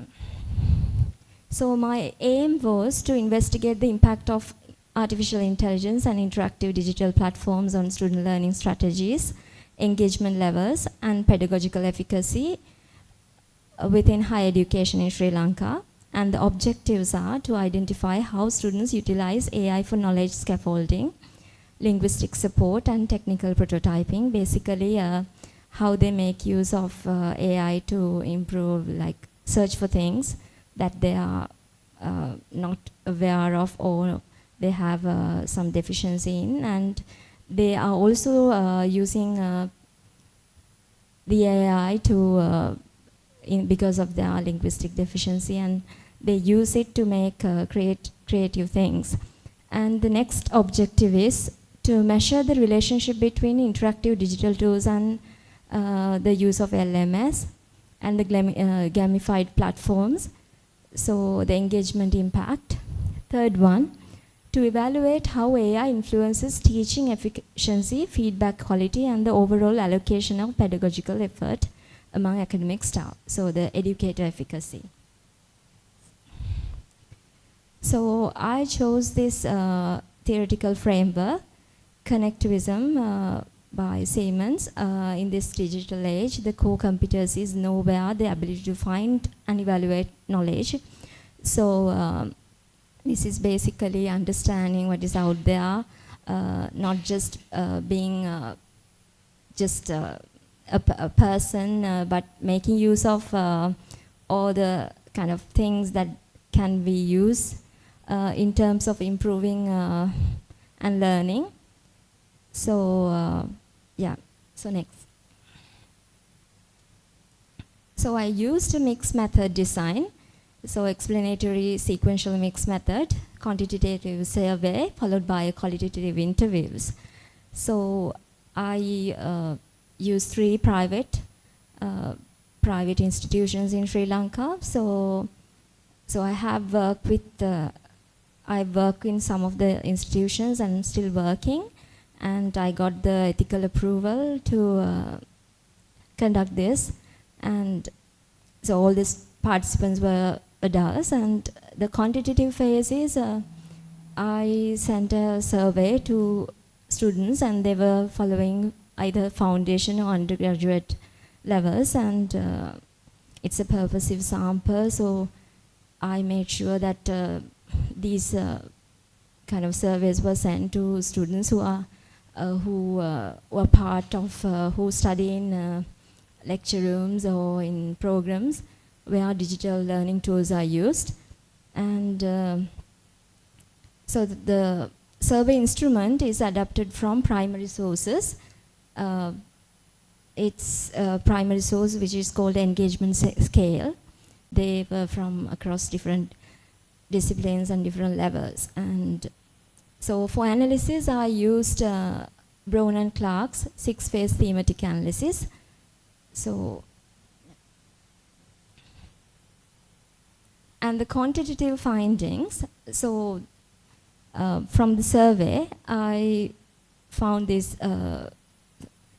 findings. So AI as linguistic and cognitive scaffold, 79% use AI writing tools specifically to bridge Sinhala Tamil medium thinking to English medium academics output, and 73% use conversational AI to pre-read and simplify complex lecture topics before attending and after the session. So student engagement and AI participation, students were given questions about their interest in participating in sessions with, and their willingness to ask questions, proactively learning behavior. So, and there's a significant positive correlation between AI assistant preparation and active classroom participation. So about their gamified platforms and digital confidence, 75% prefer gamified digital quiz participation over raising hands to verbal contribution. So I have a set of games that I found, so I haven't added them to the presentation. Like there were many Kahoot and very interesting ones they have mentioned. Students report that the competitive speed-based format significantly reduced their anxiety. So they were not very interested in being kind of, even they are in the classroom itself physically. In person, they were more interested in participating in those kind of games. And so they enable participation that might otherwise not occur. And so access reality, 92% access AI tools exclusive via personal mobile phones, and 89% are limited to free tier access. And observed patterns, so they are using the free ones.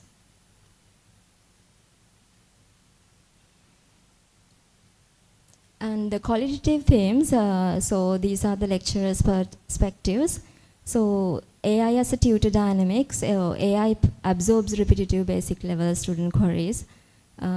Some things can be automated, and most of the time the lecturers, even as I have not anticipated coming from working as a teacher in a school, I have switched my career from teaching at schools to teaching at private institutions. So pastoral care is not something I anticipated, but it is from the interviews I found out that the teacher's role, the lecturer's role is primarily making sure that the students stay connected and given kind of some kind of a belonging, kind of a attitude. I don't know how to say this. So basically, it's very, they want kind of a family kind of dynamic. So basically, the tutor can make use of AI to automate some of the tasks, and in the second one, it's rapid content and assessment generation is one of the key things everyone mentioned. So AI used to produce syllabus-aligned quizzes and formative assessments, and the content, presentations, all that. So 30% reduction in administrative preparation time, and particularly valued where materials need regular refreshing to prevent item sharing among cohorts. So this is also a plus. And the third theme is the linguistic and conceptual bridge. So AI acts as a scaffold for students transitioning from native language thinking to English medium academic discourse. So the students these lecturers have worked with are not just Sri Lankan students, some students from Maldives and India and Vietnam and those Asian other countries, and they are not that good in English. So I think these lecturers were finding it quite easy because these students can be instructed to use these AI tools and help them in their work. Lecturers observe a shift in focus from language mechanics to subject matter comprehension, though some fear it masks a lack of independent academic writing skills. So that is a negative point. The lecturers have highlighted that most of the content given by students as assignment is AI generated. So that was something highlighted by the lecturers. So metacognitive dependency is also the same thing. It's well-structured outputs without ability to defend. So, and most of the lecturers mentioned that. And so the institutions they are working, and I am working on giving task assignments for students where they cannot use AI, but it's challenging. So points to distinction between AI-assisted production and genuine comprehension. So those are the things. And since this is a very small kind of research, so there are some limitations. So sampling and generalizability. So I have used only few private institutions, and demographic imbalance also. So I have used few institutions based in Colombo, and also the, most of the students I've kind of got the results are from females, and the lecturers are also 90% females, so there's this kind of bias. And department representation is all academic departments were not represented in the in my survey and also in my interviews. So self-report and social disability, so the participants' perceptions were taken into account, not any other kind of data. And cross-sectional constraints, so captures a single point in time, but AI is evolving. So next one is the conclusion and the recommendation. So AI tools are now embedded in everyday academic practice.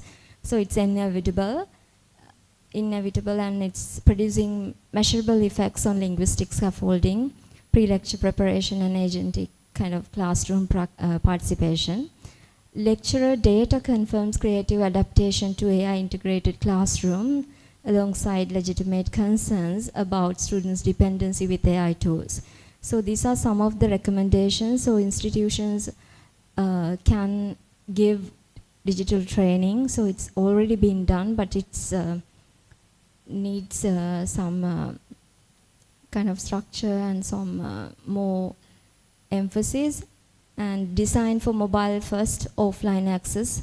So most of the students are concerned about using mobile data, and so most of the work we have to do is should be done without much of their use of data. So sometimes LMS resources should be mobile optimized and downloadable for offline use. So next one is the transition to process-based assessment. Evaluate how students engage with AI, not just the output. It's something that cannot be kind of assessed, but still we can provide some kind of assistance or kind of evaluation using that. And the Explorer institutional AI access provision. Institutions and UGC should explore negotiating licensing and national education pricing. And the LMS integration, so all the institutions I've worked with has this LMS, and it's from the data and all my personal experience is it's kind of messy, and it's need a lot of kind of what do you call some clarity. So, and also integrating AI to help with this can provide the academics with more time, and there should be more traceable digital learning pathways. So these are some of the references I've used, and yeah.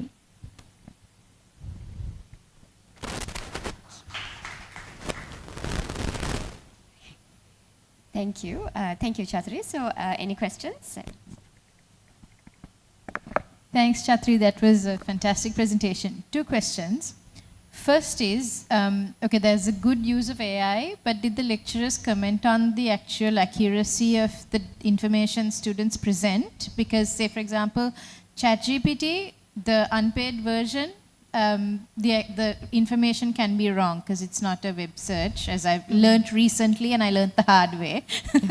The second question is the limitations, the interdepartmental representation. Which departments did you particularly focus on? Because you had said that some departments were heavier, sampled more. And did you see a difference between departments? So, for example, which departments did you use and which ones were more positive in that sense? Yeah. Yeah. Thank you for the question. So, the lecturers didn't comment much about the accuracy. So, they just mentioned about the content being kind of similar. So across all the assignments, same thing is there as the content by students. So primarily I gave the survey to and did these interviews with social sciences, education, and those departments, not engineering and IT. So the purpose of using AI is different across these fields. So so these students and the lecturers were using AI for content generating and those kind of just understanding concepts, not making a kind of websites or creating any code or anything. So yeah.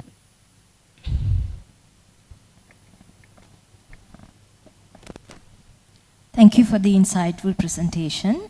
So I also have two questions. One is related to what she was talking about, accuracy. I think even a lot of us have experienced while we were in the UK universities, the programs like Turnitin were used in terms of checking accuracy and all sorts of things in our research and all. And how about using such tools in the institutions which where you are working, as well as the ones you've used in the research? The second question is, whether we like it or not, AI is getting involved, like students and lecturers and teachers, they are using anyway. So are these institutions having any proper strategies in terms of integration, and at the same time frameworks and policies, internal at least, regarding privacy, safety, and in regarding those areas? Thank you. Yes, personally I haven't seen that kind of forward. There are trainings for the lecturers, but still the students are uninformed. The only way we can make them kind of not plagiarize is scare them that these things will be kind of so there's no proper way of checking, or we don't have that kind of technology in private institutions. So most of the platforms, like if Blackboard is used in Sri Lanka, so it's quite expensive, so only Moodle is used across, even in government unis. So Turnitin is not available.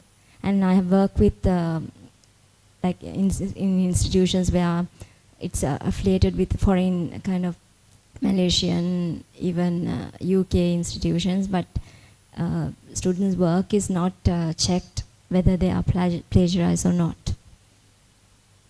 Yeah.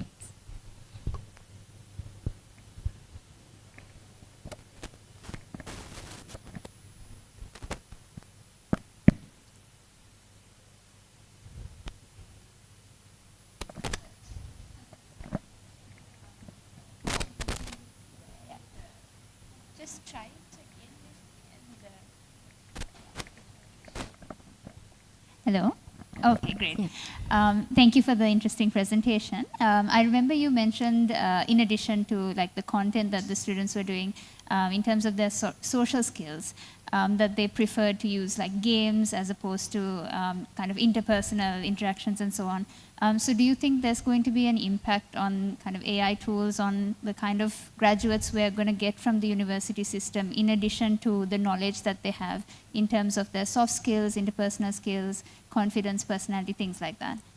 Yeah, a good question. So I personally think about it, but most of these private institutions, they are more concerned about student churn and how to retain their kind of those things, and how to make them entertained, basically. So most of the institutions prefer using those tools, and the lectures are quite long. I have a lecture from 9 to 3, so keep them entertained is the most important task, and that is something that is there in private institutions. I'm not talking about all the institutions. The the places where I've worked and from the research data. So there's obviously a problem with, so there are programs where they can improve their soft skills, but during the lectures it's quite difficult to get them to do a task where they have to like do a presentation or any activity like present things. But as lecturers, many of the lecturers' insights were that we are doing our best to keep them, improve them, but still it is easier and more like, because the lecturer's performance is also evaluated through the student surveys and all that. So basic thing is like everyone try to make their lives easier in any way possible, not what needs to be done. So that is why I believe the government should provide a lot of kind of insight or some practical guidance for the institutions. For the yes, yeah.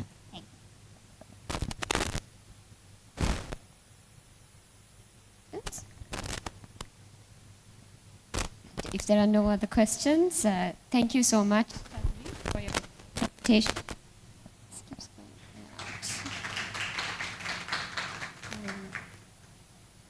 We can then move on to our next presenter, Madhubhashini Ratnayaka. Madhubhashini is a communications, advocacy, organizational development and grant strategist working in the social impact technology sector. She began her career as a journalist. She holds an MA in media practice for development and social change from the University of Sussex as a Chevening scholarship recipient, an LLB from the University of London, and a BA special in mass communication from the University of California. She is also passionate about documentary filmmaking and painting. Madhubhashini will speak on the digital divide in media education, context and consequences of the COVID-19 pandemic. Over to you, Madhubhashini.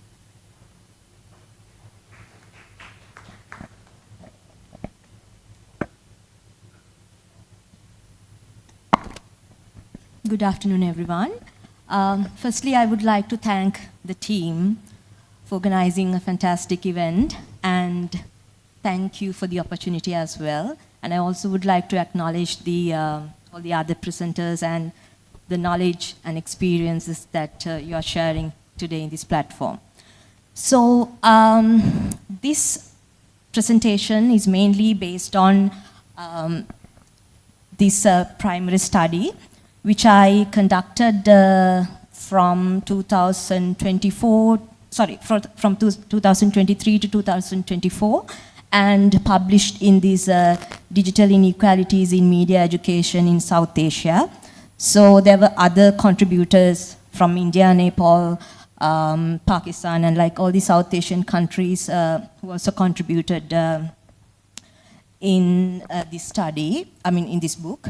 So the book title, which I contributed with, was Digital Divide in Media Education in Sri Lanka in relation to COVID-19 pandemic.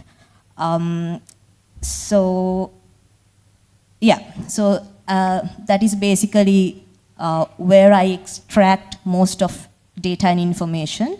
At the same time, from 2025, I have been engaging in digital and AI transformation in higher education in Sri Lanka with Lanka Education and Research Network.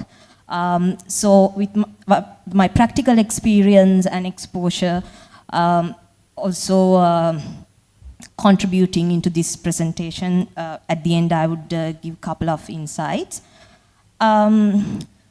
Before I go into the research question and the rest of the presentation, I would give a very, very brief contextual background. As we all know, like from March 2020, the government of Sri Lanka mandated the closure of all educational facilities in Sri Lanka, including 15 state universities and approximately 40 other state and non-state tertiary education institutions, following UNESCO's guidelines in 2020 recommending online education during the pandemic period. And at the same time, since I'm talking about media education, I would like to share a couple of points on Sri Lanka's media education landscape. It has 5 categories: academic provision by state universities and private universities, courses offered by institutes, professional training initiatives, school-based education, mainly of O-levels and A-levels, and capacity enhancement initiatives supported by donor programs. In this research, I do not focus on school-based education, since it is mainly in relation to higher education. And in terms of, again, media education, there are there are a couple of state institutions as of 2016 which provide different courses. 5 universities offer diploma courses, 8 universities offer general degree programs, 5 universities offer specialized degree programs, and 2 universities extend postgraduate degree courses in communications and media studies. So in the next slide, I'm talking about the research questions which I used in the study, which is based on the mainly qualitative data. So to what extent did the COVID-19 pandemic exacerbate the digital divide in media education in Sri Lanka? To what extent did the COVID pandemic reduce the digital divide in media education in Sri Lanka? The reason these 2 questions are being asked, based on the background studies and like other secondary data which I collected, it was very clear that there were certain gaps existing in Sri Lanka in terms of infrastructure, digital infrastructure, digital literacy, and online education. So it was a good instance to understand how these gaps how these gaps were exacerbated and what were the positive changes happened with the online education during the COVID period. However, mainly speaking about media education, there are certain gaps that we can identify in general, such as between academic teachings and practical industry demand. Because like media education is academic as well as it has a practical angle as well. It has like film studies, journalism, now like with digital media, a lot of digital creation and those types of areas. And at the same time, geographical concentration of media education, training and media industry in urban areas, predominantly in Colombo, limits the countrywide students' access, because there are some universities which conduct degree courses out of Colombo universities which conduct degree courses. So when I spoke to lecturers and students, these were the challenges that they mentioned, mainly when they need to take part in what you call training programs and some exposure into practical media work. It is challenging. So, like I said, the focus in this research is media, communication and journalism education provided by universities and other media training programs during a period when digital tools and platforms were utilized due to the pandemic. Before I go into the next slide, I also would like to highlight another point, which is the level of preparedness. By the time Sri Lanka adopted online education, what was the level of preparedness? I'm not going to go in detail, but according to surveys like Asian Development Bank and Learn Asia, which they published in 2020, among 46 state universities and 10 higher education institutions, approximately half of the faculty members in higher education institutions were unfamiliar with online education. And the Learn Asia research survey states that 62% of Sri Lankans aged 15 to 65 were aware of internet, but only 37% used it, indicating a lack of digital skills. Used it properly, which indicating a lack of digital skills and literacy. So this disparity is particularly pronounced among women, older individuals, rural populations, and those with lower education and income levels. So this is the conceptual framework. I'm not going to go into detail because it's a bit complicated, but I'll try to sort of very slightly touch it. So there are two theories which I'm using in this research. So the base is digital divide in media education in Sri Lanka in context of the COVID-19 pandemic and its consequences. To understand this, the two theories which I'm using is model of digital technology access and unified theory of acceptance and use of technology. So what I did was actually, since I gathered qualitative data, I first categorized main themes based on those two theories, those two communication and media related theories. So under that categorization, I also again identified subcategories which I name as contributory factors and background factors. Contributory factors are mental access, material access, skills access, usage access such as, and background factors are like age, gender, experience, voluntariness, geography, and those kinds of factors.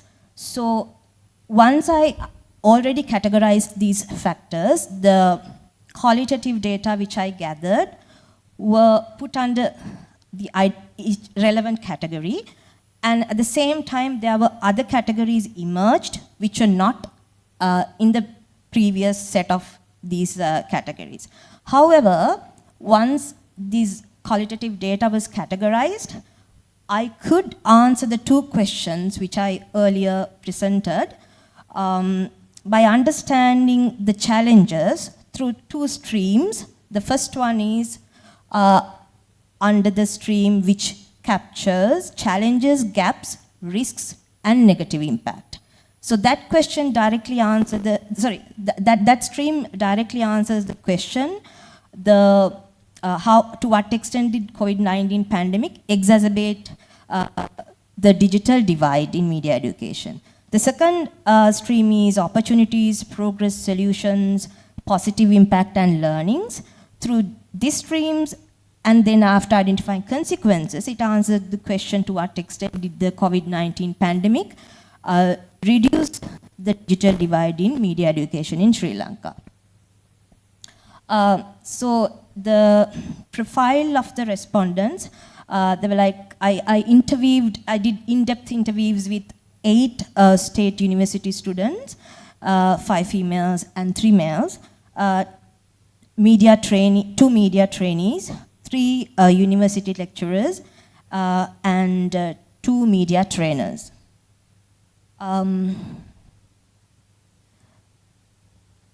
So the key findings,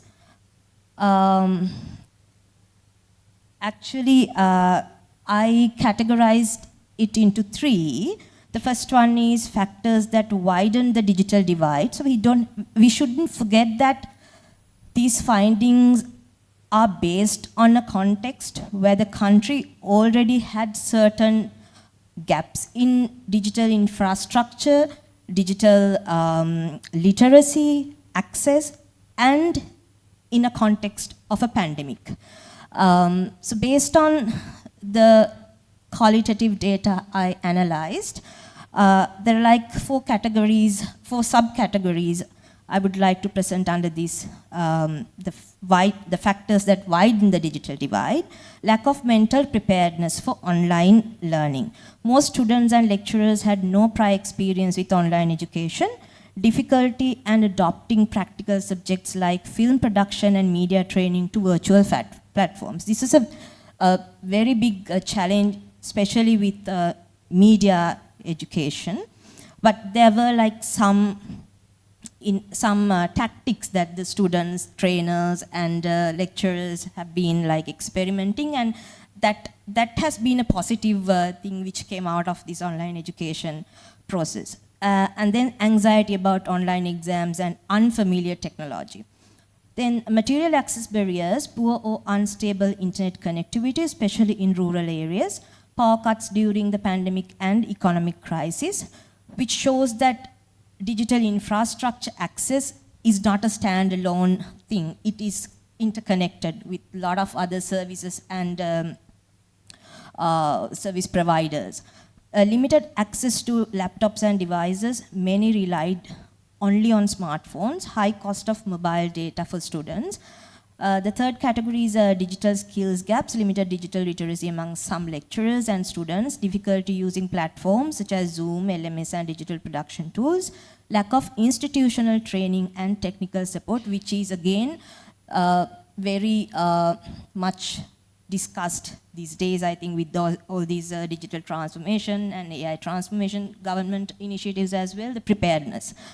Then structural inequalities, urban-rural divide in connectivity and infrastructure. I think we all remember, like, we read in news and we saw in news how in some rural areas the students used to climb trees and rocks to have access. And also with Ditwak, recently we saw how the communications were interrupted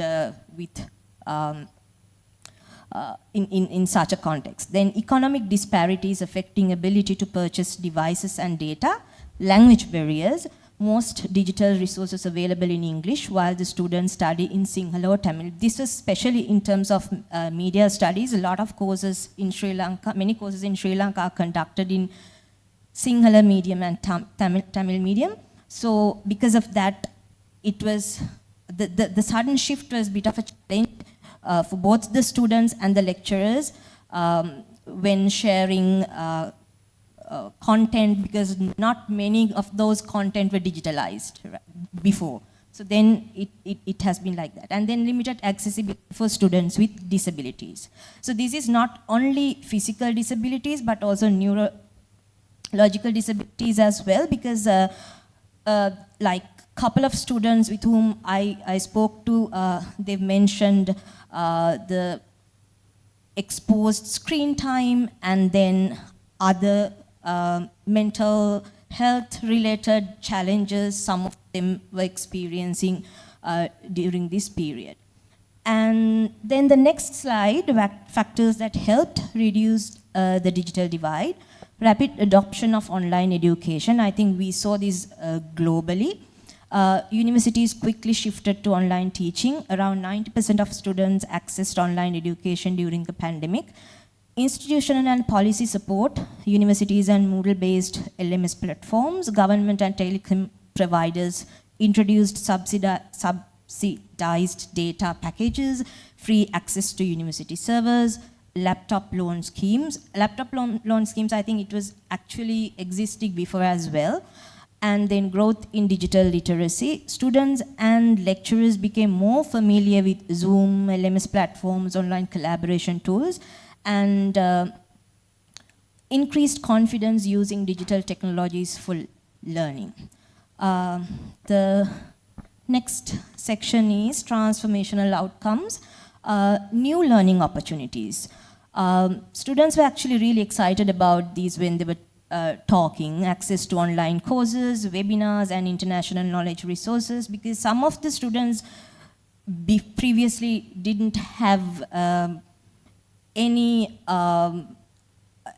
access, in the sense they didn't use online education the way they had to use during the pandemic. And then great opportunity for networking and collaboration. time and flexibility. Students save time by avoiding travel to universities, more time for research, learning, and creative work. The third one is digital media entrepreneurship. Some students started YouTube channels, blogs, digital content creation, and then it also increased interest in media entrepreneurship and digital careers, which is a very, very interesting thing that which I could find out in this study. And like you see, one media trainer states here, like students with a professional interest in media are increasingly utilizing digital media for journalism and content creation. We observed various trends in this regard during the pandemic, especially like as the students had time and flexibility, so they could use, as it is mentioned in the section 2, to come up with these creative ideas and entrepreneurial experiments. So the conclusion, the pandemic both exposed and transformed the digital divide in media education. It exacerbated inequalities through infrastructure gaps, socio-economic disparities, digital skill limitations, but it also accelerated digital transformation by increasing digital literacy, expanding access to online knowledge networks, and encouraging digital media entrepreneurship. So these are the recommendations which I am giving specifically in relation to the study which I presented. But I'm not going to go in detail because I have a bit of update which, I mean, based on the research, which I improved a bit, considering global and local EdTech dynamics. So evolution of global EdTech discourse from 2000 to 2026, I see it in couple of phases, right? Initially it was like technology will transform education, and then digital learning expansion, pandemic-driven EdTech adoption, then critical reassessment of EdTech with AI hype, like Chaturi presented in her presentation. So that has been a very up-to-date conversation and dynamic. So there are like couple of very strong global EdTech policy directives, as well as a lot of discussions and a discourse have been gradually emerging in terms of EdTech. So the policy directives which I have used in this presentation are like SDG for Education 2023, and then the last one is like Beijing Consensus on Artificial Intelligence and Education. So like there are like 4 of them. So based on these policy directives, and also with the insights which I could gather from the study I did in digital divide in media education in Sri Lanka, and my work experience engaging in digital and AI transformation in education in Sri Lanka, this is kind of a holistic approach that is being globally and nationally discussed, which I am like categorizing for easy understanding. So today the conversation is around not only infrastructure and digital literacy. It is the first pillar you see, it's like equity and inclusion. It asks the question who gets to meaningfully participate. And it covers the areas such as equitable and inclusive contextualization, adaptation, accessibility, which is physical, neurological, and social disabilities, then socioeconomic inclusion, digital capability, equity, and differential impact measurement. And then the second pillar is quality and effective learning. The question we asked there is, does EdTech improve meaningful learning? Under that pillar, mainly pedagogical alignment, curriculum relevance, competency development, and such areas are being categorized. I'm not going to read out all the pillars. So the third one is system strengthening and service delivery. The fourth one is technology as enabler. And the fifth one is transformation and future orientation. Another thing that we have to understand is also like this is based on a context where we also have to understand global north and global south perspectives. The global north has been dominating, especially the tech companies, and then policy, the entities which lead policies are also like has been dominating, while global south has become a place where a lot of us are beneficiaries, and a lot of these tools and technologies are being tested, where yes, we have been engaging in the conversations like the recent AI summit in India. Yeah, okay, so that difference also we have to understand. Yes, the final one. So the final insight is the EdTech discourse has shifted from technology optimism to system level scrutiny, integration and transformation. The conversation now centers on areas such as pedagogy, equity, governance, ethics, system capacity. However, the agenda continues to be influenced by powerful actors in technology and policy ecosystems, while learner participation remains limited, which is also a gap which I have identified in these studies and work. So thank you very much.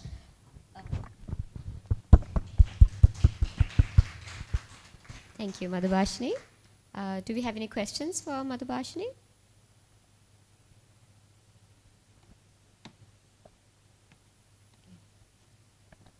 While you maybe think about it, I just also want to say that we have tea and coffee at the back and cake. Yes. So as you please help yourselves, and as you do so, please also sign our registration sheet and make sure that you get some of our merchandise as well. Thank you. So again, any questions? Yes.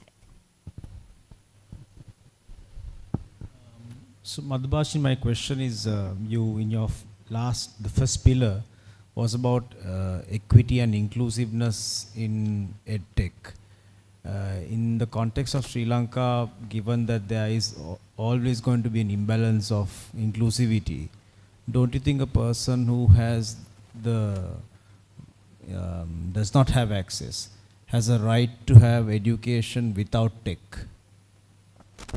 Yes, I mean, that is the place where we have to understand the contextual realities. At the same time, we are implementing technology in terms of education. Because like I showed you the different phases, earlier it was mainly like infrastructure and those things. But still, there are a lot of gaps, like you said, and like we have seen. So there should be, that's a really good point, like there should be a choice as well, right? Not forcefully pushing everyone to go into EdTech or like AI-related transformations, but there should be a choice as well, yes.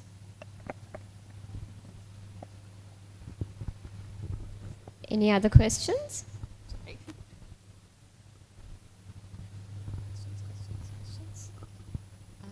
Nothing online. Right, okay. Then thank you so much, Madhubhashini, for your presentation. And again, another reminder, please help yourselves to some tea and coffee. And we'll move on to the next one, right? Yeah, okay. We will, one second.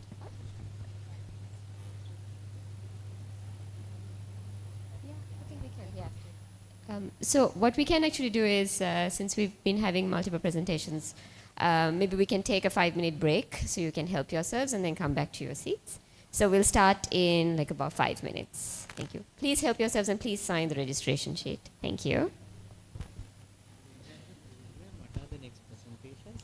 Yes, we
Hi.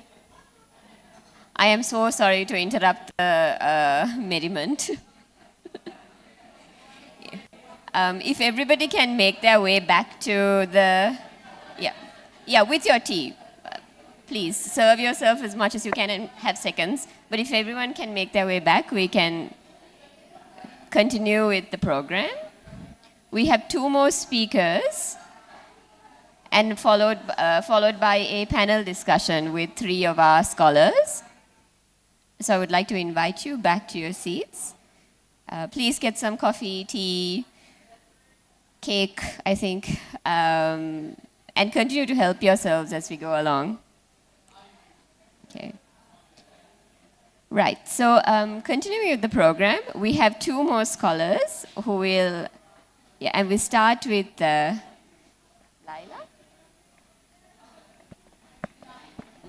We'll start with Laila Nazri. Laila Nazri is an attorney at law with 20 years of experience, more than a decade of which has been dedicated to working in the energy sector. She is a Chevening scholar and holds an LLM with distinction in Energy and Natural Resources Law from Queen Mary, University of London. Presently, she serves as a legal consultant to the Asian Development Bank, supporting the government of Sri Lanka's ongoing power sector reforms. Leila will speak on the real power behind the energy transition. So I invite Leila to the floor.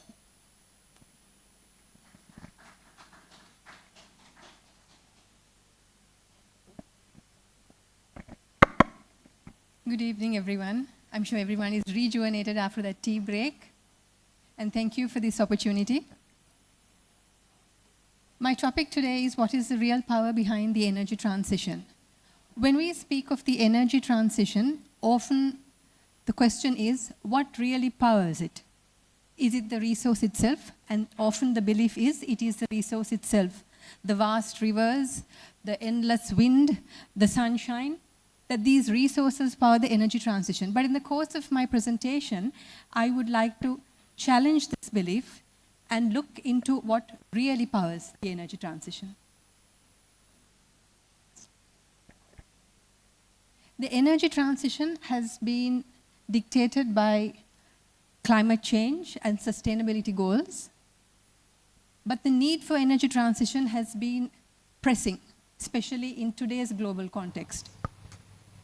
The geopolitical tensions that we see in the Middle East, the partial closure of the Strait of Hormuz, have brought into sharp focus the fragility in the global energy supply chain, and the need for energy transition cannot be overemphasized. So when we talk about energy transition and renewable energy development, the assumption is very straightforward. The countries with the abundant resources must necessarily lead the way, and the ones with the modest resources possibly lag behind. But when we look at the global context, there is a paradox that emerges. The countries with the abundant resources not necessarily have the highest installed capacity. Let me demonstrate. So here's the paradox in numbers. So if we look at solar energy, we have Namibia right at the top. Namibia is a country in the sun belt with very high solar irradiance, 2,500, 3,000 kilowatt hours annually per square meter. The resource potential for the country is 250 gigawatts, but the installed capacity is only 163 megawatts. Similarly, Yemen, located very close to the equator, resource potential of 55 gigawatts, but their installed capacity is 300 to 400 megawatts. Afghanistan has almost 300 sunny days for a year, 22 gigawatts, but installed capacity is only 40 megawatts. Bolivia, with its high altitude areas, with very low cloud content, has 40 tetrawatts of resource potential in terms of solar, but installed capacity of only 170 to 175 megawatts. And it's the same with wind energy. Somalia has a lot of wind, and it is measured by wind speed, 8 to 10 meters per second is their wind speed. And if we look at their resource potential in terms of gigawatts, 110, but they have an installed capacity of only 1 megawatt. Oman, 1.1 gigawatts, installed capacity only 50 megawatts. Azerbaijan, considered one of the very windy countries, its capital Baku, the windiest possible in the world, 157 gigawatts of offshore wind only, but the installed capacity is 307 megawatts. And similarly, Venezuela, 10 gigawatts of resource potential and 71 megawatts of installed capacity. So here are countries with lots of resources, but very little traction. So this brings us to the paradox. When the sun is shining brightly in Namibia, the solar panels are being installed in Germany. So how is this? Germany is not in the sun belt. It has very limited year-round sun, an irradiance of only 1,000 to 1,200, as opposed to, we'll say, countries like Namibia, which has 2,500, 3,000, countries like Yemen, which has 2,200, yet has an installed capacity of 117 gigawatts and is a global leader in solar tech. Similarly, China, when it comes to wind, the winds are blowing hard in Somalia, but China has very average wind speed, 6 to 7 meters per second, highly seasonal. It is not every time that the wind is blowing hard in China, mostly in the winters and in spring, yet they have over 600 gigawatts of installed capacity in wind, and that is 47% of the total global capacity. Next slide. So that brings me to the question, if it is not the resource, all these countries have abundance of resource, if it is not the resource, then what really is the power behind the energy transition? So yes, renewable energy resource is required, but it also requires advanced technology, it requires know-how, it requires sustainable financing, and all of these are other mobile resources that flow to countries which have or give investor confidence. And what is it that gives investor confidence? Clear policies, credible institutions, very predictable laws and regulatory systems. So you can have the resource on one hand, but if you don't have the enablers in the middle, you will not have the actual renewable energy deployment that we want to see. Let's look at a couple of global success stories. Germany. It has a very ambitious target of 80% of electricity generated through renewable energy sources. Laudable, and very clear policies to support it, policies, laws to support it. There are key milestones if we look at it. A very clear shift away from nuclear. So they made that decision early on in 2023, and they have seen it through. Then they are phasing out coal power, and they have specific targets. They want to increase their solar PV, their onshore targets, offshore targets, and biomass. And how are they doing this? So the key enabler is they have what is called, or they've introduced through their laws, what is called the overriding public interest principle. This means the use of renewable energy overrides every other interest. So for example, interest in land, interest in species. The renewable energy use overrides interest. So once this clarity has been brought in through the laws, things become much simpler. Next slide. So they have a streamlined permitting system because it's easy to streamline permitting because now you know what the focus is, what is prioritized. It is renewable energy until Germany reaches neutrality, carbon neutrality. So they have amended their Federal Nature Conservation Act. They have simplified species protection assessments, which stems from this overriding public interest principle. Similarly, because they have streamlined their permitting timelines have drastically reduced. What was previously 5 to 8 years in terms of timelines have come down to 2 to 3 years. And partly this is due to digitalization of the permitting process. And they also have a novel concept which is called the positive silence. If you have applied for a permit and the permitting authority has not responded to you by the deadline, then it is deemed that you have got permission to carry out your project. So these are very novel concepts that they have introduced through their laws, through their policies, which have brought Germany from modest resources to a leader in the energy transition. Netherlands. I think a lot of the success of the Dutch is to do with their community engagement and the fact that they always have a bottom-up approach to policy and to law. And if we look at their policies, it finds its base in this Dutch energy agreement. This agreement was an agreement signed between the government and 40+ stakeholders, ranging from trade unionists to environmental activists, to employers, to NGOs, to professors. Across the board, there were a lot of stakeholders who participated in this Dutch energy agreement, and they discussed matters of transition, energy efficiency, and they came up with this agreement, which now forms the basis of their policy. So it's very difficult to find non-consensus, because they've come with a lot of consensus, they've begun with a lot of consensus. And they've also have very clear regional strategies, again, community-based regional strategies, where the community will decide how do we want to develop the resources that we have, how are we going to use our space. So you will say there are certain targets given, 35 tetrawatt hour target given to different regions in the Netherlands, and they will come up with what is best for their area.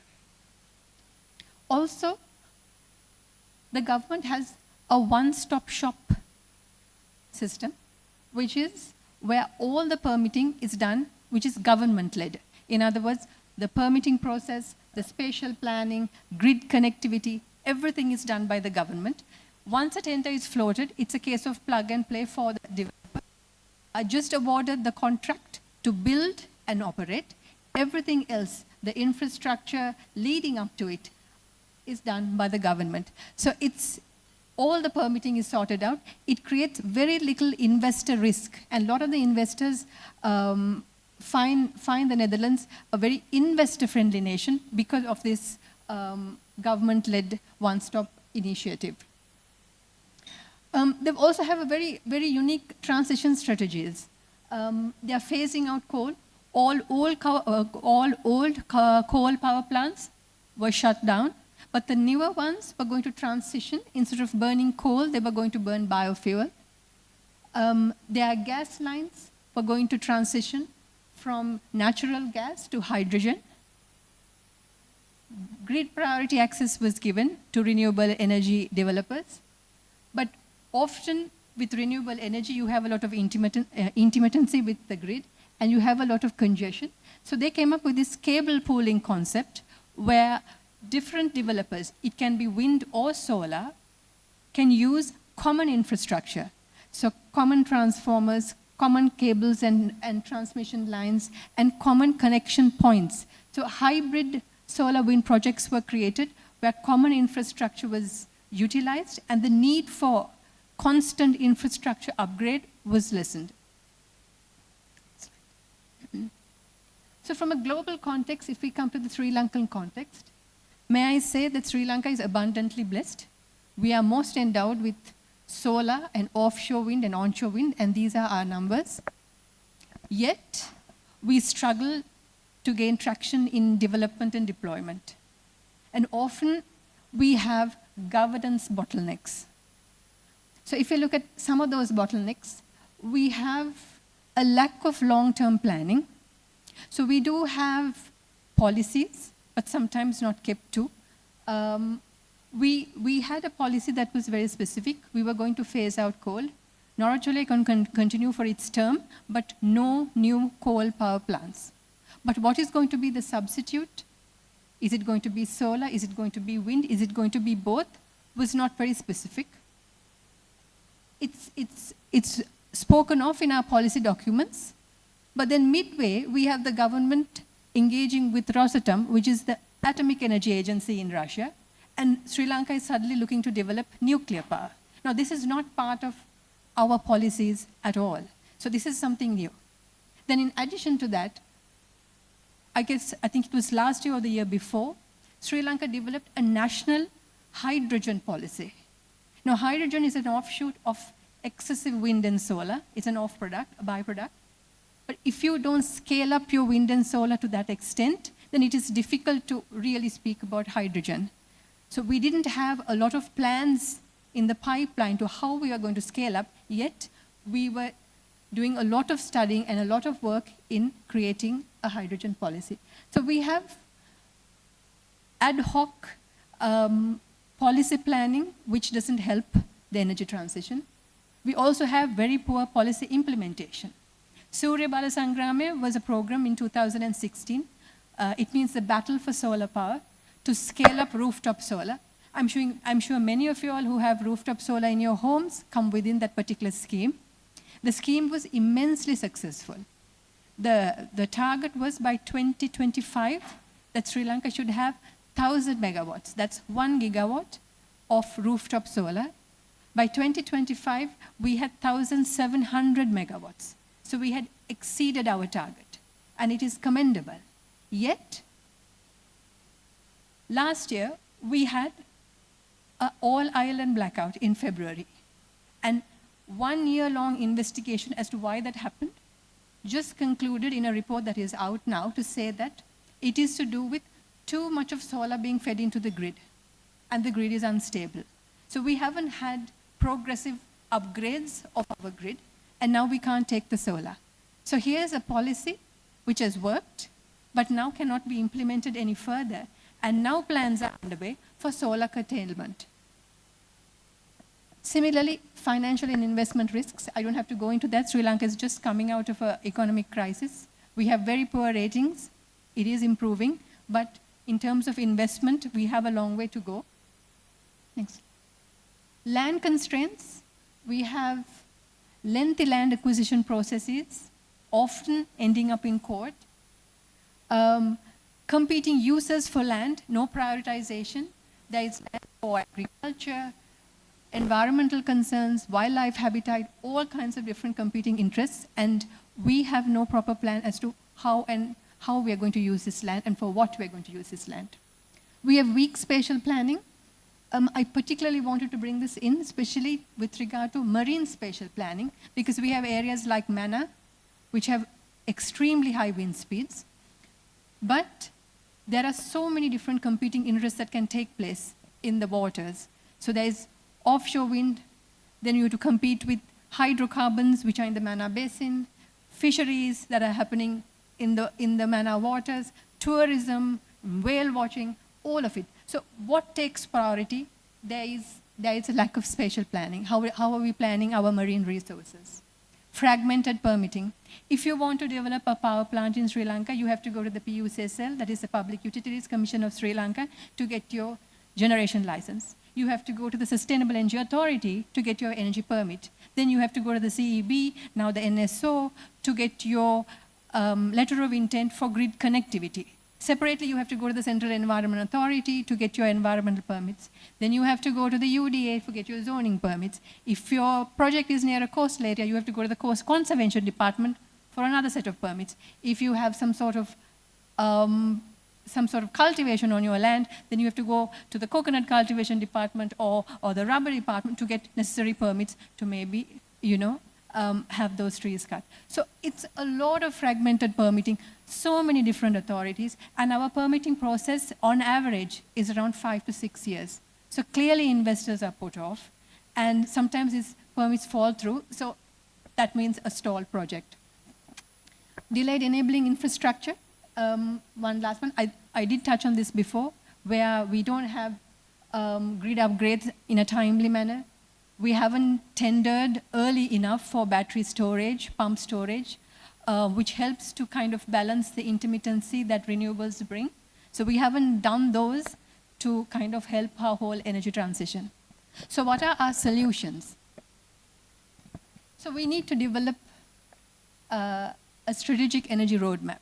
I must say here, we do have a Sri Lanka energy policy and strategies, 2019, and it is laudable that that policy has survived since 2019, because usually successive governments mean successive policies. So we've had 3 governments till 2019, and this policy has survived. But we need to build into this policy. We need to be very clear about what is it that we want to develop and what is it that we are leaving behind. So if it is going to be offshore wind and hydrogen, then they have to make its way to the policy. Also, we need to have effective policy execution. We need to have proper grid planning, annual monitoring schemes to really understand how are we reaching our capacity targets, are they done in a timely manner? And we do have the Sustainable Energy Authority, which is legally equipped to kind of take this kind of proactive monitoring. Next slide.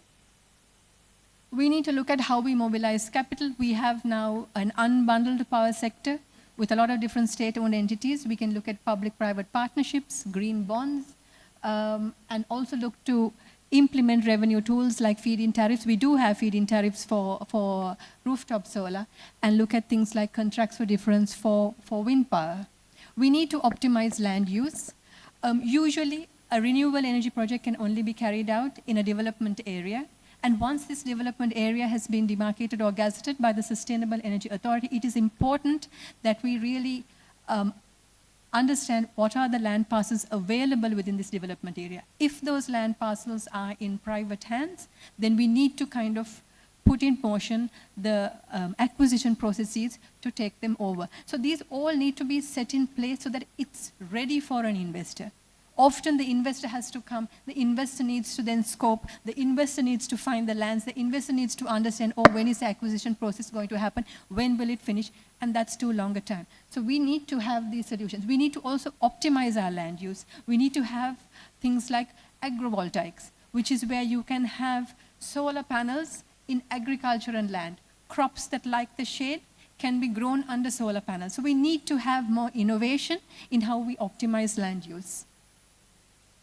We need to integrate spatial planning. We have a Ministry of Planning, we have a Department of Planning, but a lot of the planning is always on land and not so much offshore. We need to integrate both offshore and on land together. We need to streamline permitting. Hopefully, like Germany, we can digitalize the whole process or have a single window system where all the approvals are put through one particular system or one particular authority, and it will be sorted out for the investor. Infrastructure readiness is very important. Grid modernization and battery storage. We need to tender early and we need to tender fast and have these modernizations brought in. So that brings me to the final key takeaway. So the real power behind energy transition isn't that abundant sunshine or the strong winds or the deep reservoirs with water. It is that and good governance. It's very important to have clear policies and credible institutions and very predictable laws and regulations that support the development of this. It is then that these investors will have enough confidence to come to those jurisdictions and to countries and to Sri Lanka. And it is then that you will really understand the true potential of your renewable energy sources. Thank you.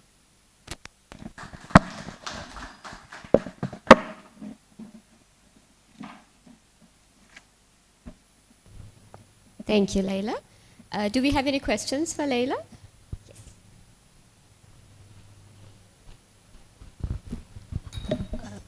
Thank you for the presentation. Regarding Sri Lanka's nuclear power development, whatever the plan, sorry, I'm not an expert in your area, but I have been following news and I was always curious and concerned at the same time. As a small country with a lot of biodiversity and with everything, how it would affect the country, and like, are there like negative effects that we have to be concerned about if Sri Lanka, I mean, I think Sri Lanka is going to go there, right? They have a plan, and I don't know, that's what I have been like reading. Well, they did reform the Atomic Agency, the act that brings in the agency, and there is a regulatory authority that has also been created. But there's a lot of little knee-jerk reactions to different types of resources. So worldwide, the trend is that we are moving away from nuclear. Many of the countries, like you saw the example of Germany and even the Netherlands, switched off their reactors and looking to develop more indigenous resources like solar and wind. And it's not that Sri Lanka doesn't have those resources. And I think it's important that we concentrate on those. In terms of impact and all of that, India does have a nuclear plant in its southern tip. And if there is any sort of impact, that will impact Sri Lanka as well. But that is not a reason for us to go ahead and develop. And I think we need to really understand where we concentrate our resources and our efforts. If we look to develop things like offshore wind, which have a lot of potential, and in terms of installed capacity, they can add so much to the grid, I think it might be better to kind of channel our efforts that way, because both nuclear and offshore wind are very capital intensive kind of investments. So if you are ready as a country to take that on, then it might be better to move in the direction of offshore wind, especially since we have such good wind speeds as well, as opposed to nuclear when the global trend is moving the other way. Everybody is reducing their nuclear power.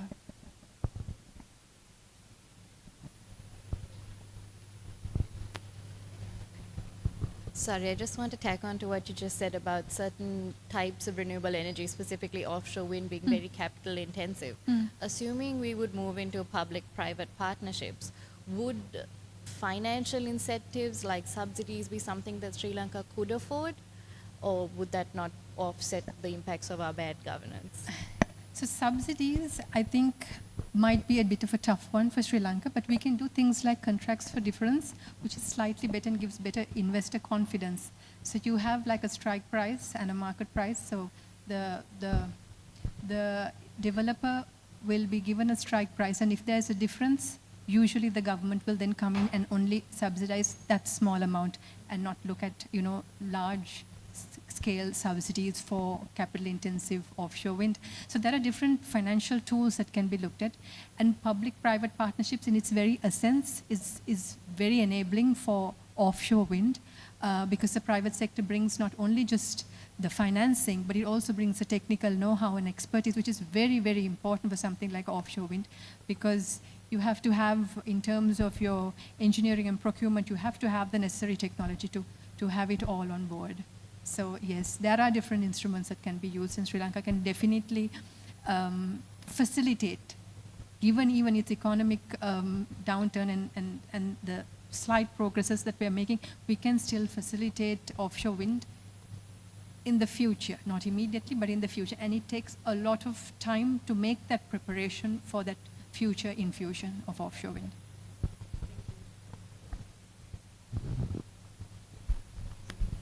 In the interest of time, we'll take one more question. Thanks, Laila. Just wanted to hear your thoughts about streamlining, streamlining permitting, because that's something, a real world problem that is because the usual way is we have a scoping meeting and all the relevant the stakeholders in terms of CEA, the forest, the wildlife, everyone comes and they say, okay, these are the problems we have. And I think the SCA was actually established as an one-stop shop, but as you have mentioned, it hasn't clearly worked in that per se. So what are the best practices in other countries? And you mentioned about Germany having a digitalized system. So I just want to know, is this more of a monitoring system, or is it like, how does it change in terms of Sri Lanka? Okay, so in Germany, the digitalized system is from your application process to the whole permitting, and they will approve your application, all of it. So there is no human contact. Everything is through a digital platform. And I think Sri Lanka eventually can develop it. We have such good tech people in Sri Lanka, and we're doing so many tech-related things. I think digitalization of the permitting process is the least. It's like a small thing that we need to kind of get on to immediately. Because we did try, I think, in the tourism sector, not so much in the power sector, about the BOI being that one-stop shop. Of course, they play a very facilitatory role in trying to, get permits or help the investor get permits from the different authorities, but those different authorities are still there. And it's always, a time-consuming process, liaising back and forth, trying to get these permits. I do know in the UK, they have what is called the Office of the Prime Minister. It's again a one-stop shop where you will put all your approvals, but it's only for offshore wind, where you put all your approvals to this one place and all the approvals are obtained.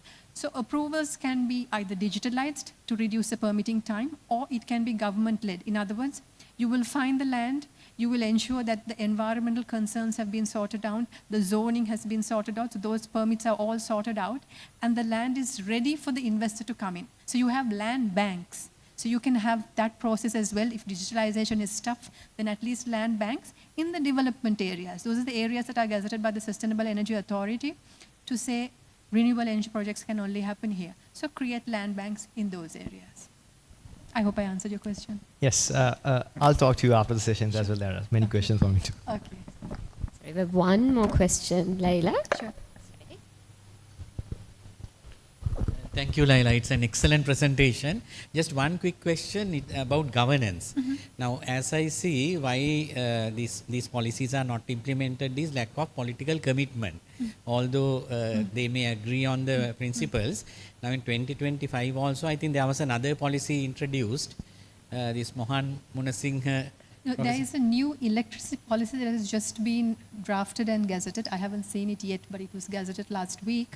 Yeah. That is, it ties up with the national energy policy, which is like an umbrella policy across. So this is more So it's a detail of the larger policy. Of the larger policy. Yes.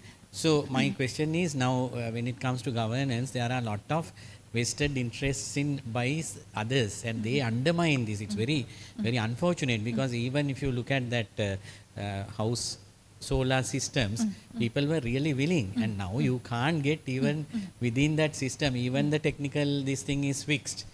Very difficult to get. So I don't know, ultimately the leadership, the political leadership has to take a call, and without even deviating to this other nuclear power options and all that. We are just absurd. So that's a comment. I think you're quite right, because if we kind of put all our efforts into grid upgrades, then we can actually go ahead with this solar PV, which is adding immense capacity to the grid. So it's a lot of what do you prioritize, and unless you kind of get there as to what you want to prioritize and what you want to leave behind, I think we'll always be, distracted by different interests, and all those interests might not really materialize in deployment. Right. Thank you so much, Laila, for that very interesting presentation.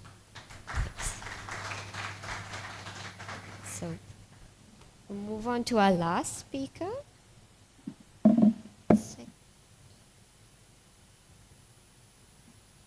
Our last speaker is Nayantara. Nayantara is a lawyer currently attached to the Attorney General's Department as a state counsel.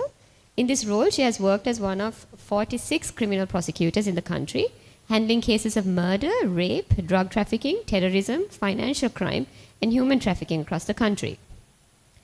Post her Chevening year, she is now exclusively practicing in the Supreme Court of Sri Lanka, representing the state in matters pertaining to fundamental rights and matters of high-level policy such as national elections, national security, renewable energy regulation, regulation of the banking sector, and gender equality in the police, armed forces, and railway department. She has experience consulting for several organizations that address sexual and gender-based violence, reproductive health, female empowerment, and sexual health, including the #Generation and the ARCA initiative. She has worked as a consultant for Sri Lanka's forerunner in the plantation industry, advocating for access to reproductive rights and sanitation. She also lectures for the Master of Laws degree at the University of Colombo for the Gender Justice and Child Rights module. Nayantara read for a Master of Laws degree at Durham University, specializing in debt sustainability and renewable energy. Today, she will speak to us about best practices in prosecutions of cases of sexual assault of children. Over to you, Nayantara.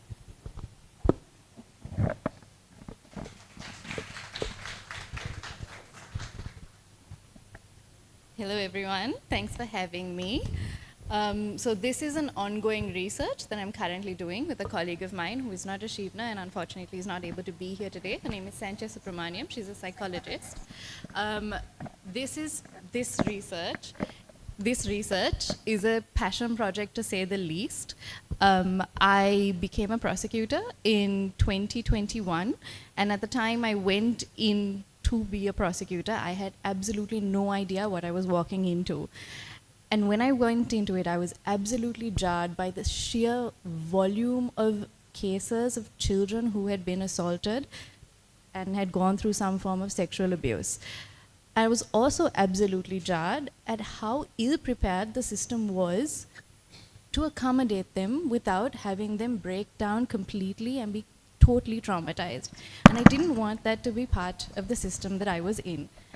So I reached out to a colleague of mine. This is an email from back in 2021 when we first started working on this. I've asked her, my questions are in black and her responses are in red. As you can see, she's given me very much information on how we can make the system a little bit more tolerable for the children who have to be part of it, unfortunately.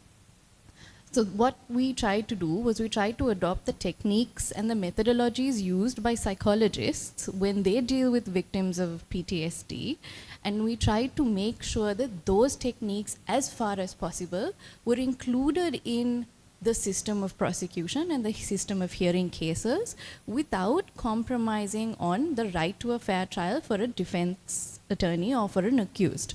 Now, unfortunately in Sri Lanka, there's a lot of rights that the accused has, and a state council is absolutely bound at the end of the day to look after those rights. That is our role. Our role is not to ensure that every person who gets prosecuted gets convicted. It is to ensure that every person who comes to court has a right to a fair trial. Now that includes both the accused and the victim. So this research was born of what we saw to be a research gap.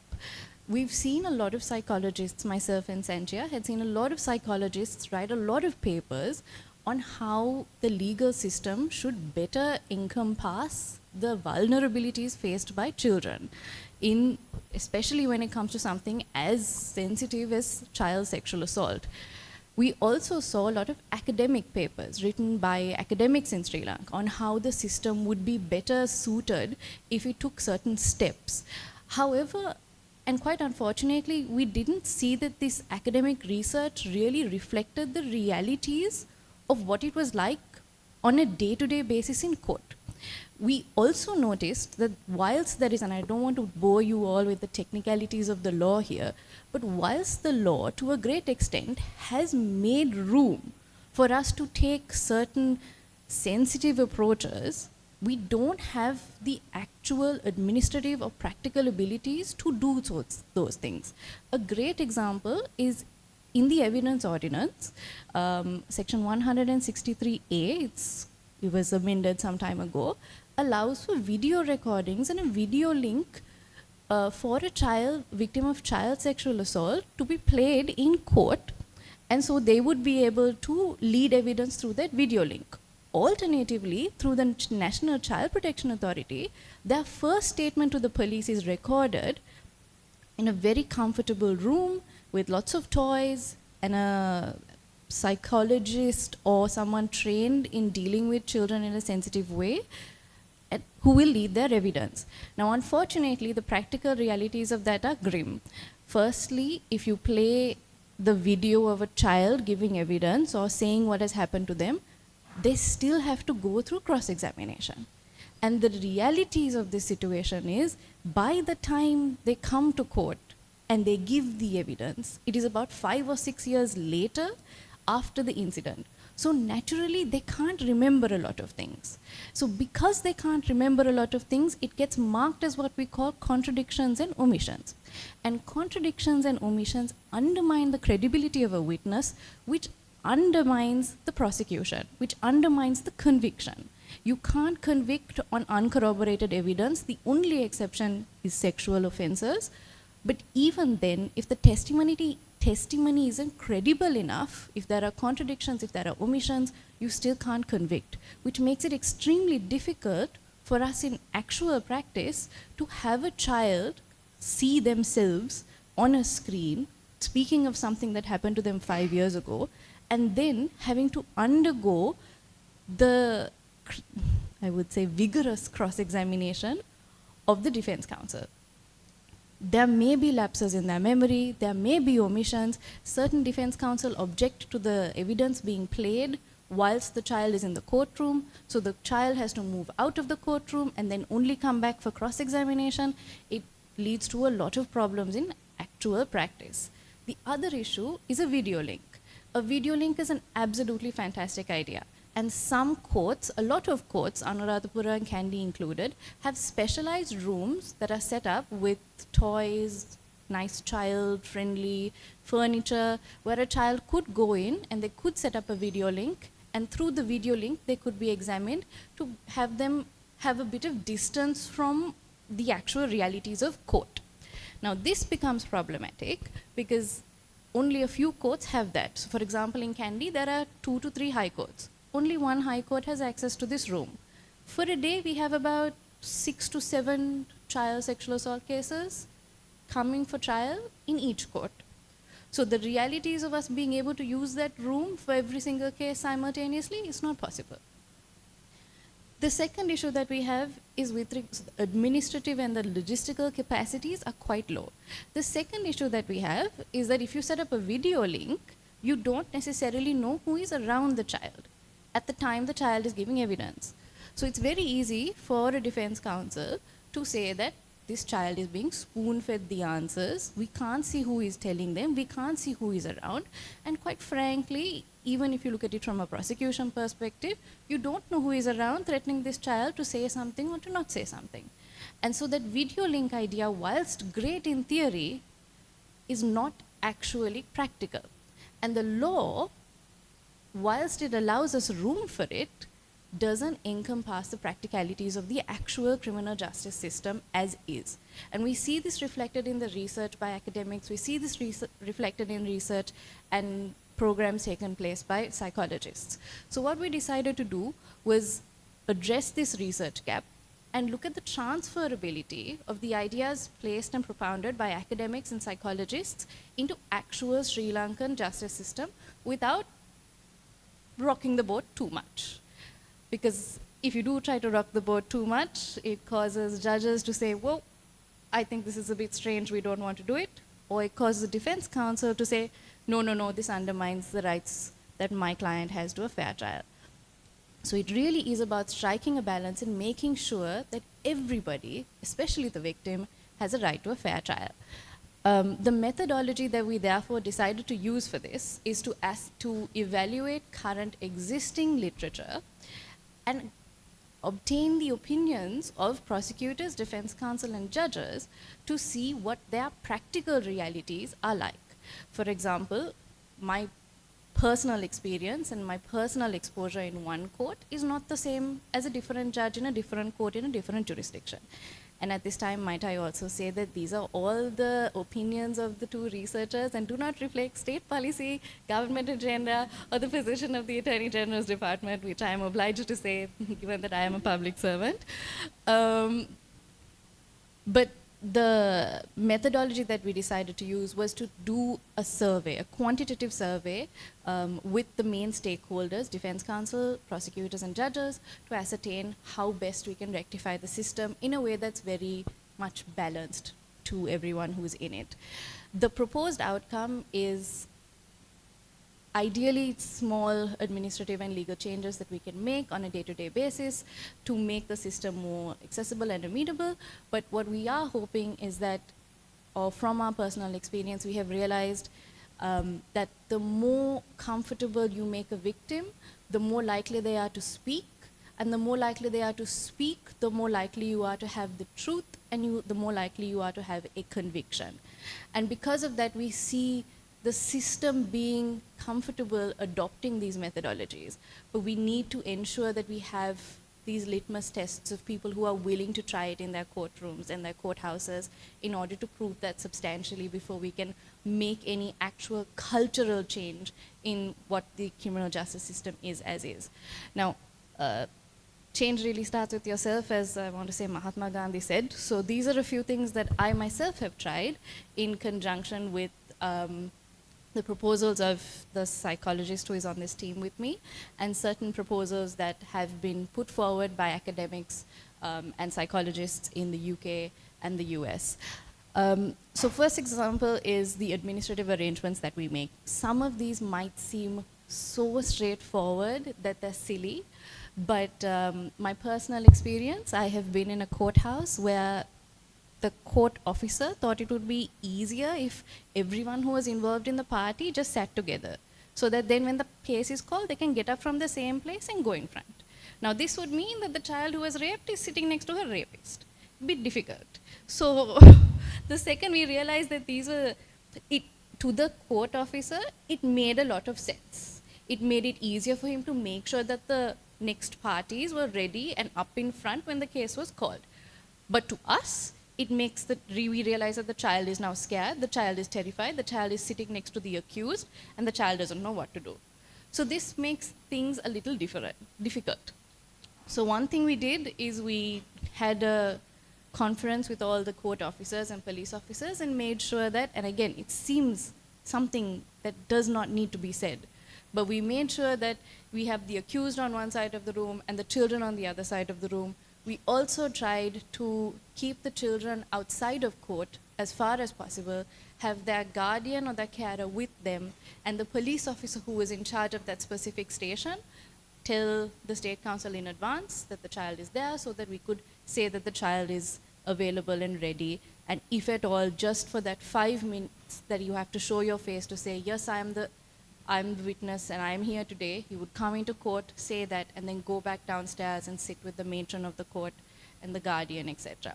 Again, the law provides for this. It's not something novel. It's set out in the Children and Young Persons Act, in Section 13 specifically, to keep them separate from their accused. But it's not something in practice that actually happens because it's not the culture of the law. So this is something that we tried to do to keep the parties away from each other, to remove the children out of the court, and to make sure that there is a safe individual that is in court at the time the evidence is led. Now when I say safe individual, again, it can't be someone who is also coming to give evidence in court, because that would undermine their ability to give untainted evidence, because they've heard the evidence of the victim. So it has to be someone unconnected, and because prosecutors can never speak to the children or any parties involved in the case, we have to transfer that responsibility to the police, to make sure that if the mother is giving evidence and the grandmother is giving evidence, to have an aunt or a neighbor or some loving individual who is there with the child at the time the child is giving evidence. And we let the child decide if they want this individual in court or not when they're on stand. Also, I know it doesn't seem like it right now, but usually if I'm cross-examining an accused, I'm a little bit more intimidating. My voice increases just a little bit, and I get just a little bit more snarky. And because of that, we realize that children who see the prosecutor act like that, be like that, get scared to come on stand because they think they are going to face it. So it becomes extremely difficult for us to continue doing our other cases whilst the child is still there. Ideally, you take the child up first, you take their case up first, and then you move on to the rest, but sometimes circumstances dictate that you cannot do that. So you have to move the child out of court so they're not intimidated by the prosecutor, because that would undermine the purpose of everything that we're trying to do. Now, during the leading of evidence, also we take certain other steps, again, a lot of them propounded by psychologists and thereafter adopted by us. The first thing we do is actually something that we learned from the Crown Prosecution Service during a training exercise done for the Attorney General's Department, where a specialist prosecutor said that what we should do is introduce ourselves, and again, Crown Prosecution Service, they can speak to their victims, we cannot. So we would introduce ourselves on stand while we're there. I would explain who I am, I would explain my role, I would explain who the judge is, I would explain their role, I would explain who the defense counsel is, and I would tell this child exactly how court proceedings are going to work. We would also give them the option of having the entirety of their evidence being led in chambers. That means everyone would move into the judge's chambers, no non-essential personnel, just the judge, the prosecutor, the defense counsel, the child, and the steno. If the child is female, we would opt for a female steno or a female translator.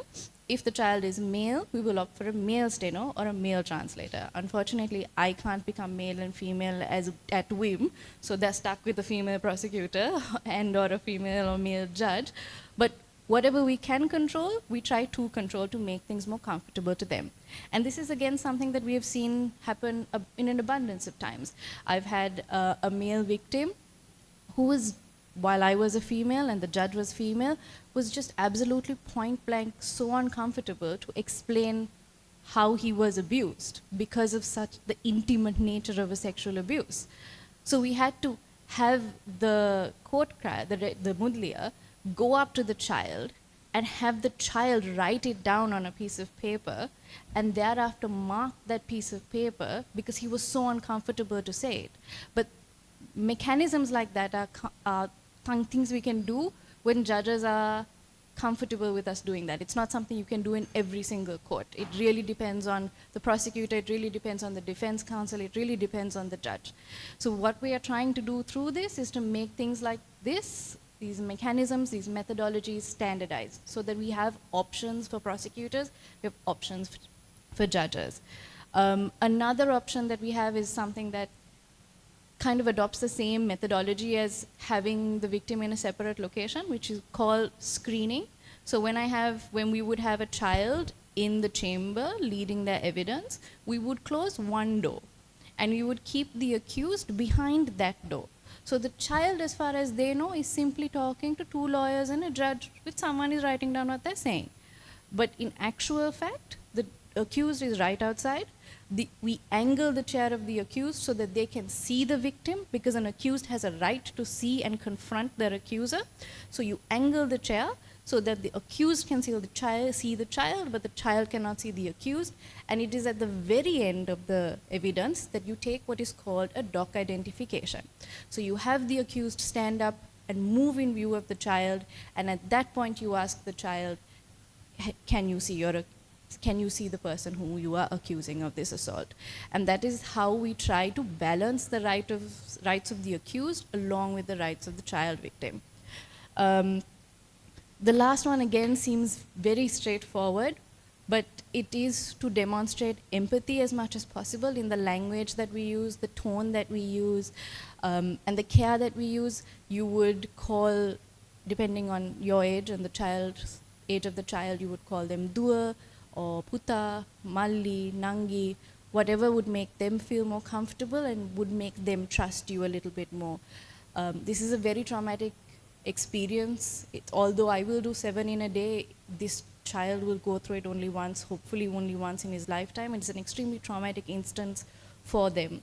So we try to make sure that you have things like tissues, a favorite toy, a bottle of water, not, I would say, more than once, way more than once actually. I have had victims pass out and faint while giving evidence because it's just too traumatic. Tears are absolutely guaranteed. It is an extremely painful experience for them. You have to be extremely patient when you lead their evidence. Evidence of a normal lay victim, eyewitness to a murder, might take you 20 minutes to lead, but a child who is 7 years old might take about an hour, just because of how patient you have to be with them and how slowly you have to guide them through the process of giving evidence. The last thing that we've suggested, which is the training of the stakeholders, is something that to a certain degree we do already do. At the start of every term, the state council, prosecutor usually convenes all the police officers and court staff, and we try to explain to them, like I said, seating arrangements, ensure that there's a matron to take care of the children, like a female police officer to do that. Try as much as possible to train the court officers on how they go and approach victims of child sexual assault when they deliver the summons, not to just hand over to the next door neighbor, so the next door neighbor now knows that this child is going to go on this day and then child is going to be threatened the whole way there. Prosecutors, obviously, these are internal discussions that we all have. We've got trainings every 3 months conducted by senior officers at the department, conducted by specialists who fly in under USAID and other projects. But what we'd like to do is we'd like to formalize these recommendations and have that be provided to prosecutors so that they're more comfortable making certain applications, and if there are objections, to combat those objections with the legal provisions, like I said, Section 13, Section 163, and other acts that we have. And finally, defense counsel and judges, which is not somewhere we've gotten to yet, but we're hoping with a little bit more empirical evidence we'll be able to get there. Yeah. And I think that's it. All right, thank you.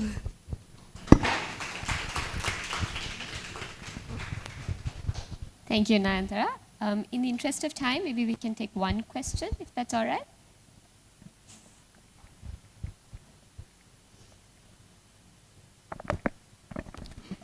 Narendra, thank you for the presentation.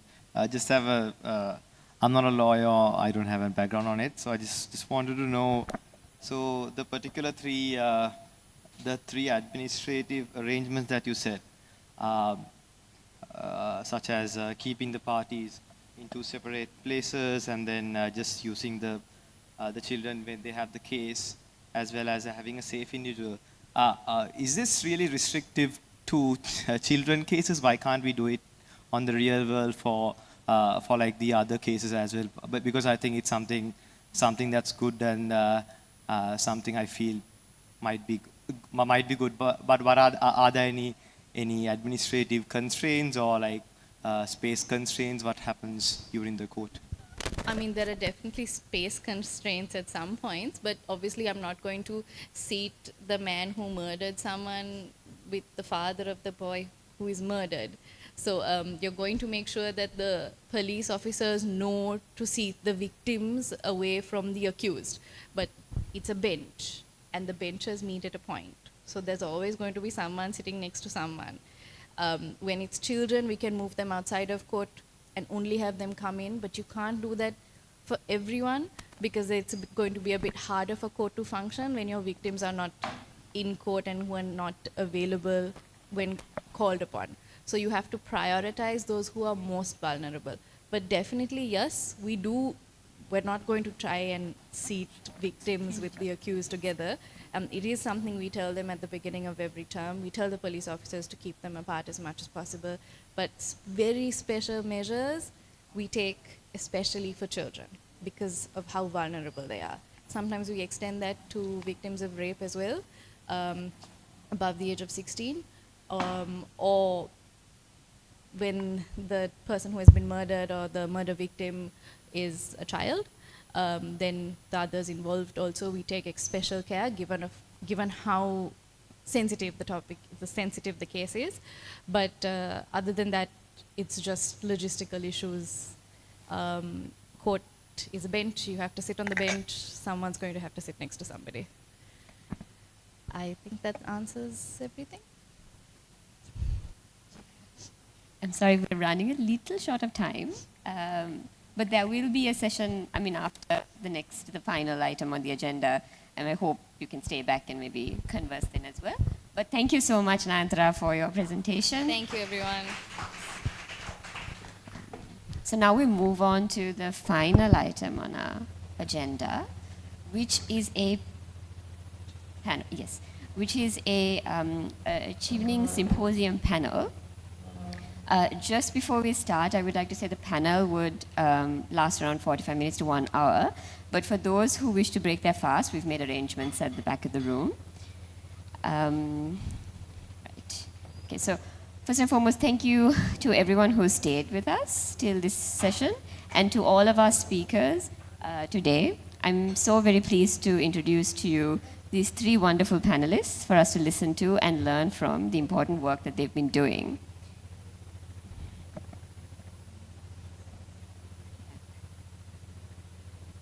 So until they set up, I'll maybe introduce you to our panelists. We start with Lonali Rodrigo. Lonali Rodrigo is the founder and designer of House of Lonali, a Sri Lankan circular fashion brand that transforms textile waste into meaningful products. As a fashion designer and sustainable practitioner, she works at the intersection of design, waste innovation, and community empowerment. Lonali was a CRISP Chevening Fellow and an advocate for sustainable fashion and circular design. Our second panelist is Randula De Silva, who designs systems that generate simultaneous cultural, economic, and ecological value. She creates programs and ventures driving conscious growth for people and ecosystems. As founder and chair of Good Life X, she's led diverse initiatives across agri-food, tourism, and the circular economy.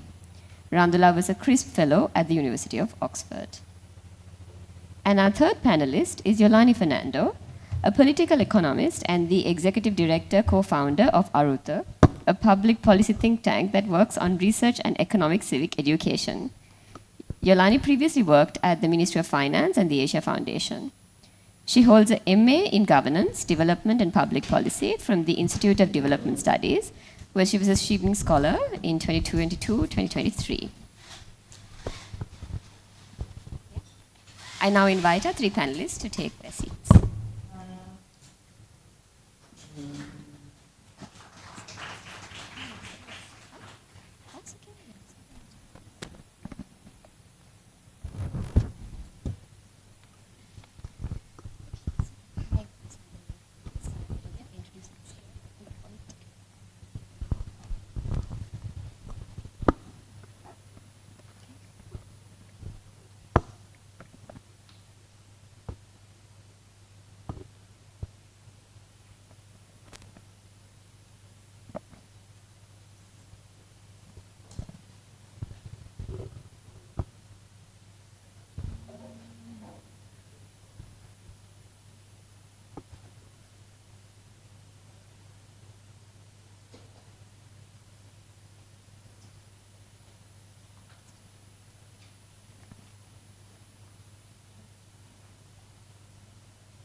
To start us off, each of you have set up or founded institutions and systems for innovation, with each one looking very different to each other.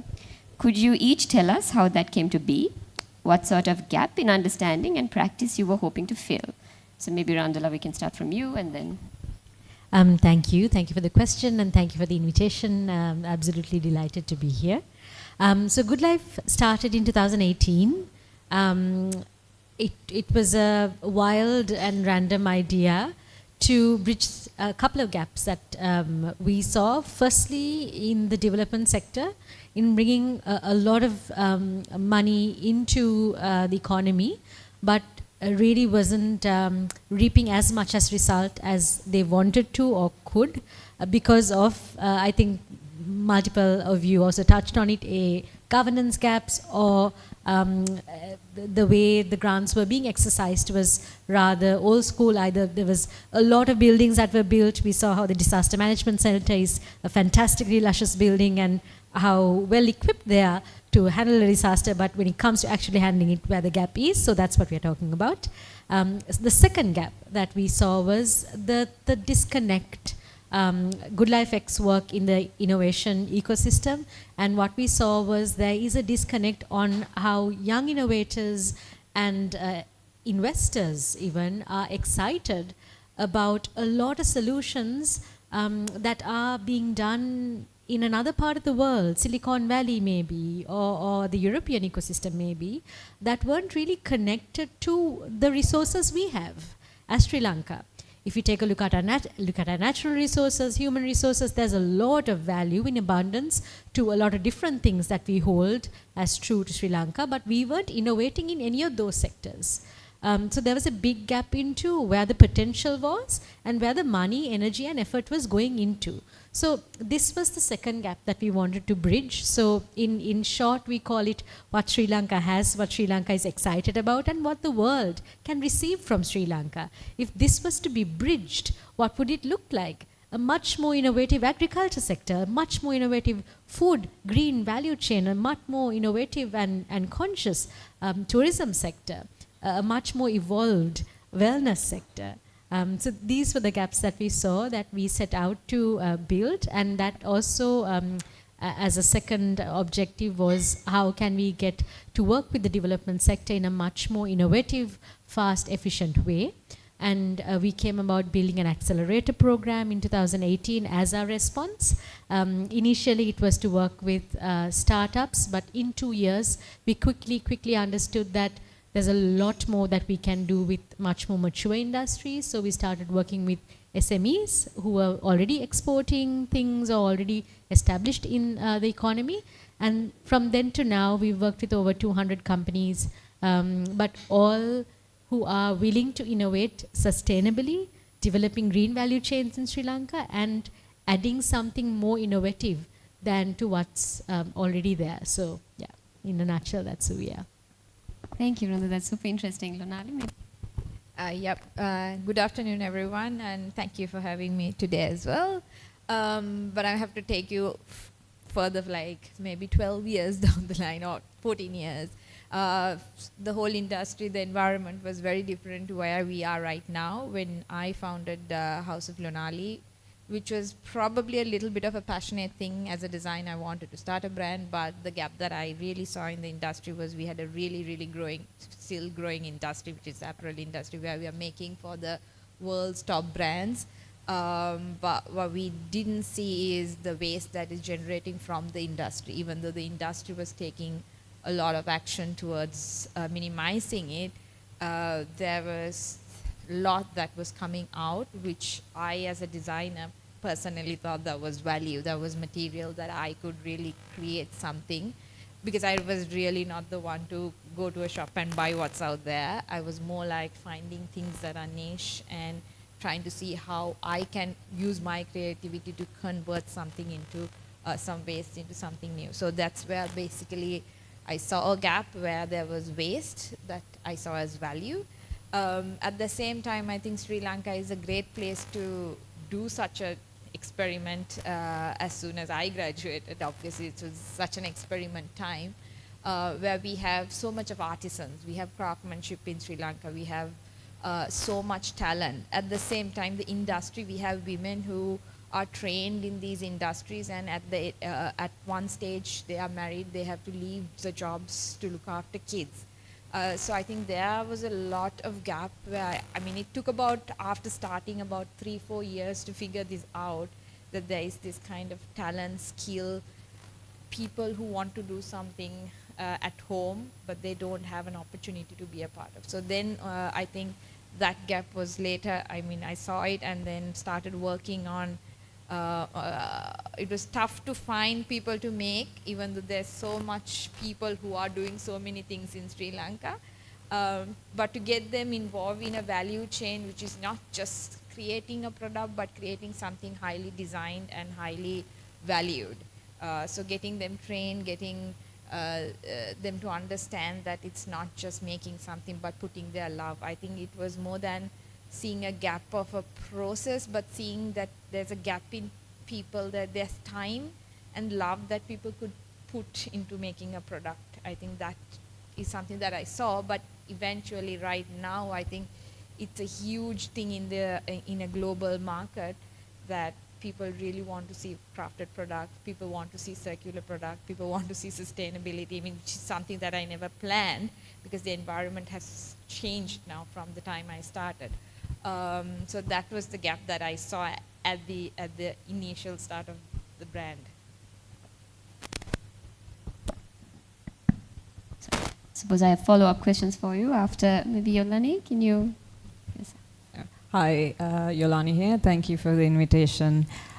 About how Arutha started. Arutha started in an environment a little bit similar to what's going on right outside.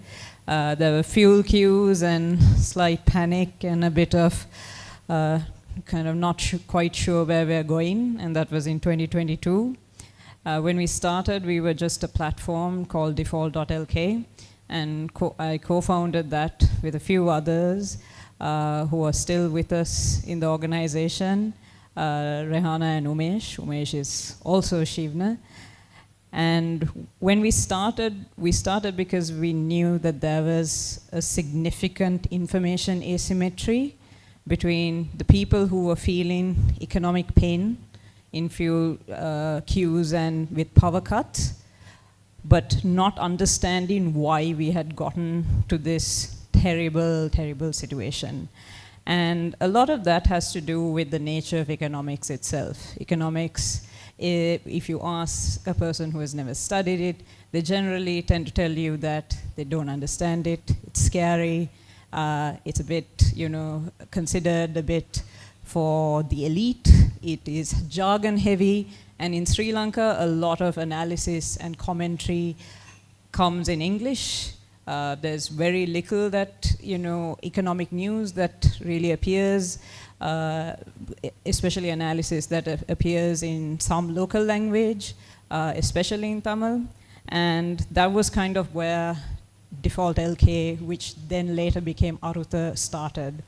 And I think that gap in economic knowledge is significant because a lot of the people who hold up the economy are the ones who are not empowered with knowledge.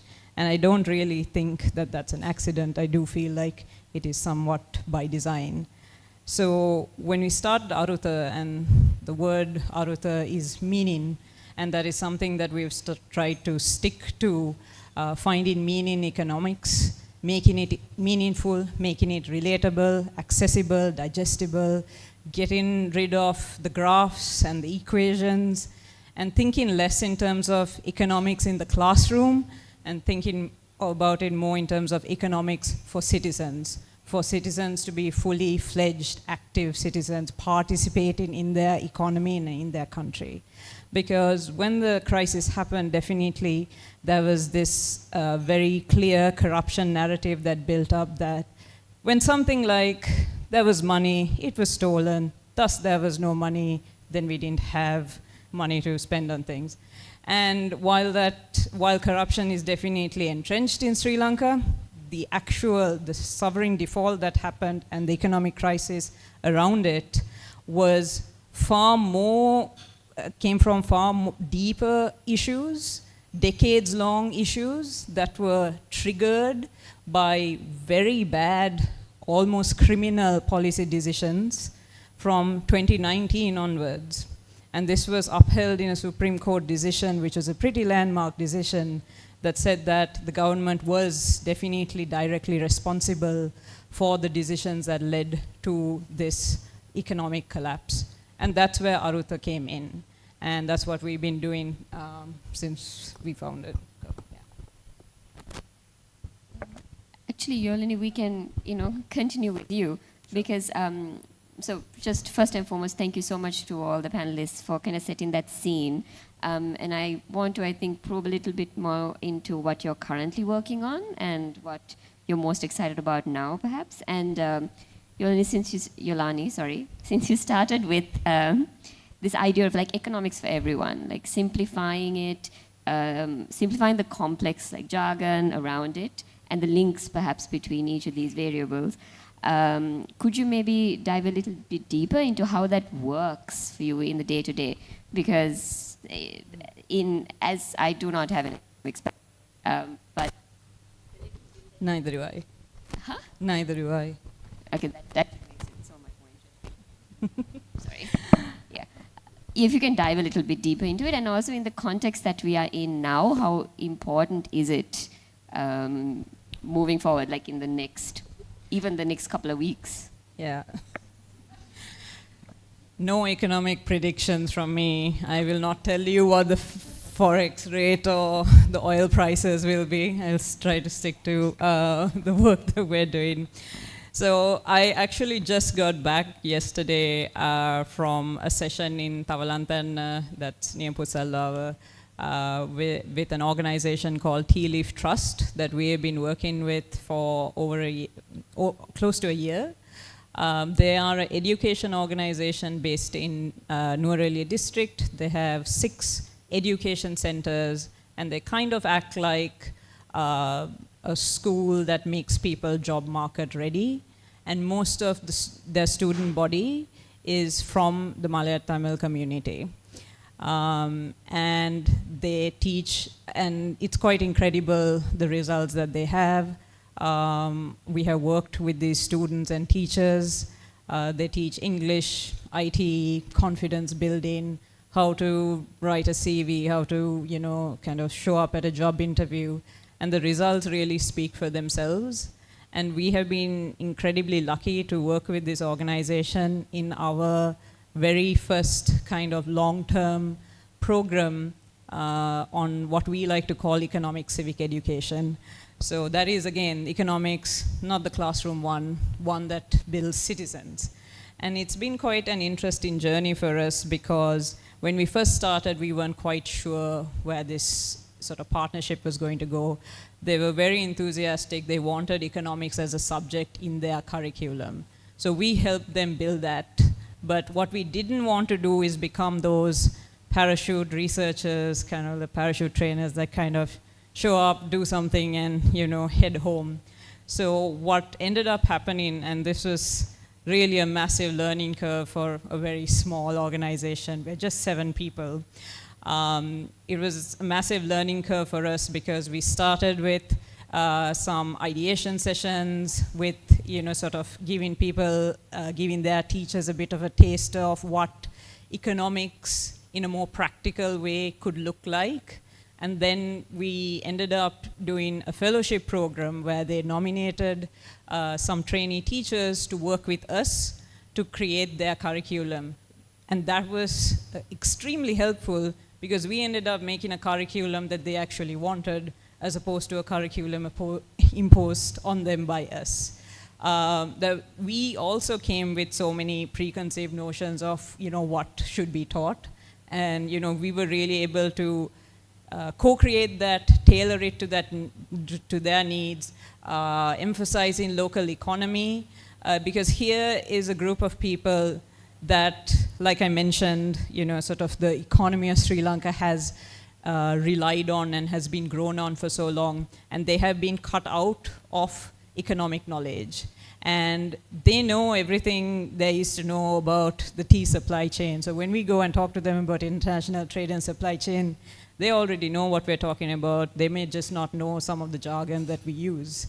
And one of the most important things I think that we did was that we talked about citizens working, sort of interacting with their local government, and about RTI.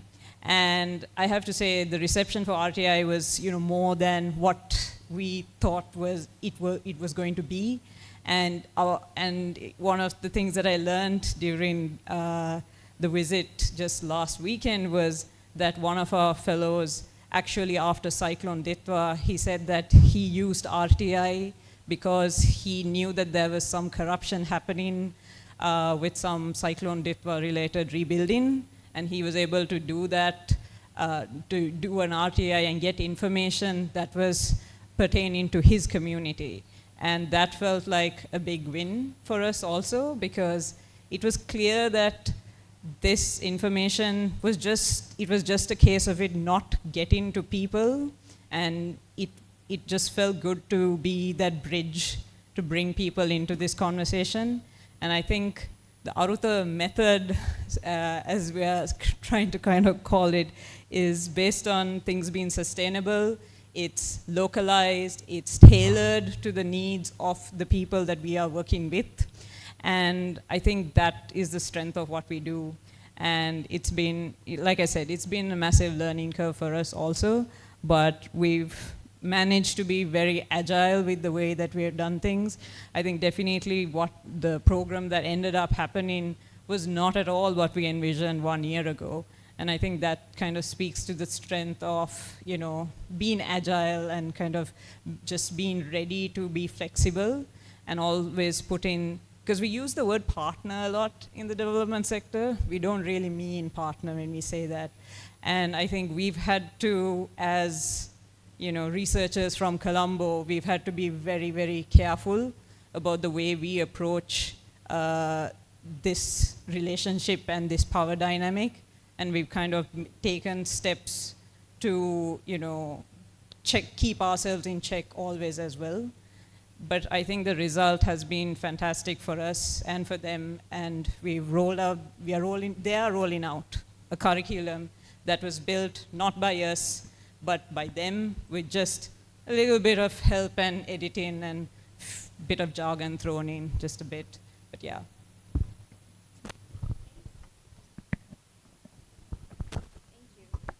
Thanks, Thanks, Yolani.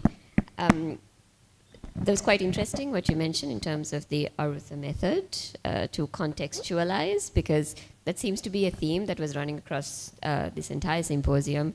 We're talking about whether it's from like spatial architecture or to education and digital literacy. So with that, I will maybe come to Lonali.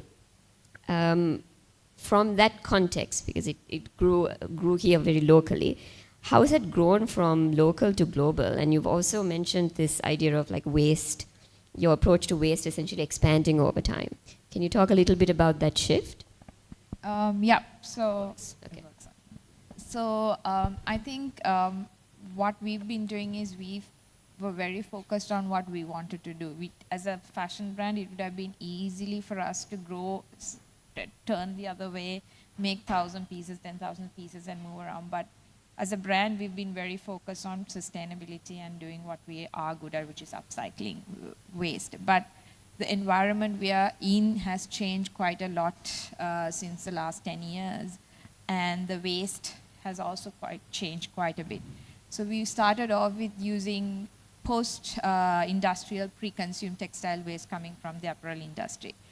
But that was the biggest challenge, the gap that I saw as a manufacturing hub. We have that waste. But the waste is now changing because of the global consumption patterns are changing. The middle class in the global West, South is getting more money. They're spending more money. They're buying more clothes. The clothes are getting cheap, and the prices become the biggest thing that people are consumers are looking at. So let's take a seam off and then make it cheaper and make it, that's the easiest way to make clothes cheaper is take few things off. So the durability or the lifespan of a product from 1980s, 1990s to now is like if our parents used it for 20 years, we are using only for 2 years. The season, even though Sri Lanka doesn't have season, we are trying to move into this whole fast fashion concept. So the environment I'm in has changed quite a bit. The Western, yes, they're understanding their practices and they're changing very fast their habits, behaviors, and going into slow fashion, going into alternative fibers, circular fashion, the second-hand consumption, all these second-hand selling, vintage clothes, all these models. But in our country, where I would say I'm predominantly in Sri Lanka selling, so the thing is very different. We are now getting into this whole fast fashion concept, which is now sometimes, Western world has gone and learned and they're moving away and we are now getting in there. So you're looking at these two environments where there are sustainable people out of Sri Lanka who really demands for the sustainable circular products, but you're also in Sri Lanka where they don't really understand what sustainability is. Simply, there is no word for upcycling in Sinhala, they don't know. But in upcycling, if you go ask a village person, yes, they knew how to use their plastic container to another thing, to use it, reuse it. Or in Buddhism, it says how to use the monk's robe in 10 different ways. Finally, you can put it with clay and put it as wall for the walls. Like, there are references going by ancient references, but as a society, we are not practicing any of it. We have just forgotten our good practices. So I'm in sort of between two sort of consumer environments. So what we have tried to do last few years is look at the different types of waste, which is the post-consumer waste. And there are two ways of looking at post-consumer waste. One example is I think that's the project that I wanted to present, and that is Sri Lankan Airlines project, where we worked with Sri Lankan Airlines. It's completely off. I would work with usually MAS or more tech apparel industries, but this is the first time we took the challenge of working with non-apparel sector, where Sri Lankan Airlines still have textile-based waste, including a lot of uniforms that they usually return every 2 years, and then that goes into waste. They mostly incinerate because it's branded. And then there's also aircraft interiors, like suddenly I remember when I was in the middle of the project, while I was researching on the types of waste and all, they suddenly had to give away an aircraft. And the whole interior, like the seat covers, the curtains, and everything that they put out had to be burned. So then I started using that and creating a project with them. It was a project that we both parties together came up, called a brand called Mataka, which collects textile and other waste at the moment. Now, after 5 years, they are looking at different types of waste, converting into new products. Also, we looked at where we can plug in the products as well. So at the moment, we are working on all promotional items. Then there's Sri Lankan cares, there's onboard selling. So there's so many opportunities that they're exploring. But that's a whole collection of products that we made out of textile-based waste from Sri Lankan Airlines back into their, as a circular project back into their business. So that's one example of looking at it slightly differently rather than doing as a retail brand, but also looking at how to find solutions, design solution with B2B businesses, and that has led to different, like we work with a coconut manufacturer, they have their uniforms, how to bring their uniforms back into life, back into business. Then we work with Netherlands Embassy, who are very, very, very keen on circularity, and they've moved from Holland to Netherlands brand, like the branding changed into 2022. So they had a lot of promotional items that was branded as Holland, but they didn't want to throw. So we rebranded it, we upcycled it back into their new promotional items using the same things, like about 900 books back into new branding and in a new way. So these were some of the projects that, working with non-apparel, but still businesses that have apparel waste or textile-based waste into their businesses, back into their businesses. At the same time, I think that's more of a larger thing that we are doing. We are also looking at individually, looking at how to educate the consumers and say this is how you should be looking at your own waste, and starting, because after COVID, I think we were looking inwards. We started looking at our cupboards and thinking, what do we have, what do we don't wear.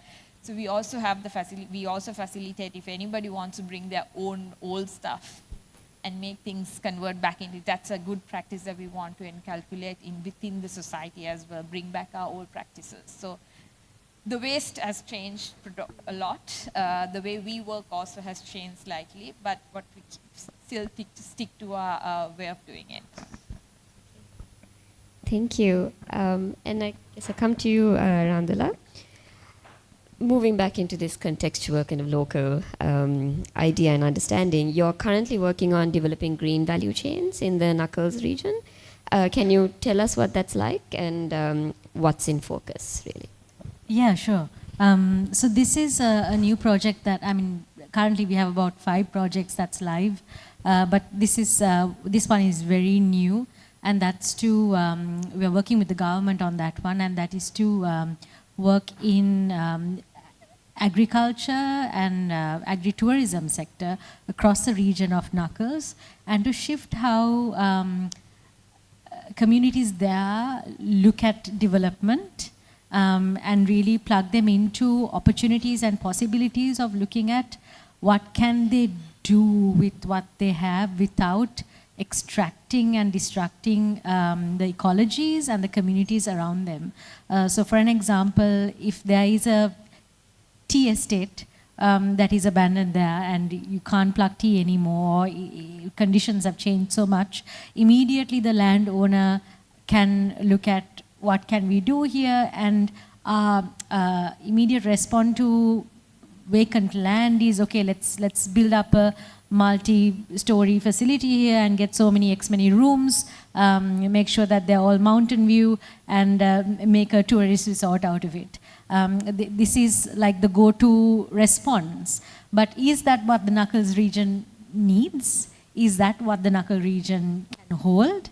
These are questions that we would pose. And it's also beautiful because we're doing it together with the government. So we are able to really influence the people that are creating and executing policy, but also people on the ground who are going to benefit from it or not going to benefit from it. So be in the middle, influencing both sides to reimagine how can we look at land differently?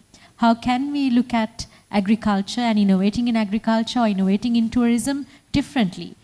Do we have anything experiential, for example, in the Knuckles region? Do we have anything to do with Ayurvedic herbs, for instance, in the Knuckle region? We are importing a lot of our Venivalgata right now, being an Ayurvedic country from India. So there's a lot of possibilities to explore there, which is something that we are doing, and it's a 3-year project. And what I'm most excited about is for 2 years we will execute and implement this program together with them. And again, the way that we work is similar to what you both described. There's no cookie cutter method. We've done about 21 programs now. No single program is similar to each other. Everything is very much to do with the locality. What is the problem there? What is their lifestyle? What is the constraint? How do we work with that? And how do we really amplify the opportunity there? So everything is very different. What's most exciting is after the 2 years of implementing it, we would also train the governmental institution, NEDA, to implement this, replicate this approach across the country in other areas. And for this, we use a concept that we have built and published called the Regenerative Inclusive Canvas. And that's a template and a blueprint on how any business, any institution, for-profit or non-for-profit, can build something in a regenerative way. It's a big word, but in simple it says, how do we give back more than we take? Or how do we leave a place better than we found it? In simple terms, that's what it means to us. So how do we create a regenerative economy is our quest. And our beginning was when we created the business model canvas in 2023, but we are now taking it to the grassroots with the Knuckles program, and then to the government so that they deploy this thinking and methodology with their programs across the country. So for me, that's very exciting. Thank you. Thank you so much. It's actually quite inspiring to see the different ways in which our alumni are creating and innovating across disciplines and passions. And I would, I think, next like to look to essentially the future, but also with a little look back at the past. What is next? And this is just a general question, I'll come to each of you, but generally what is next for each of your organizations in terms of priorities or focus? And in a way to tie this entire symposium together, what have you really gained from Chevening or being a CRISP fellow that has contributed to the way in which you actually engage with your work? So maybe Randula, if it's okay, I'll start with you. What's on the cards for GLX essentially in the months ahead? Yeah, so I touched on the Thrive canvas or the regenerative inclusive canvas that we built. And for us, the effort of doing this was also to stop depending on donor-funded programs entirely. Nobody gives us grants, but we are the implementing partner for a lot of donors. And that entire environment is very volatile.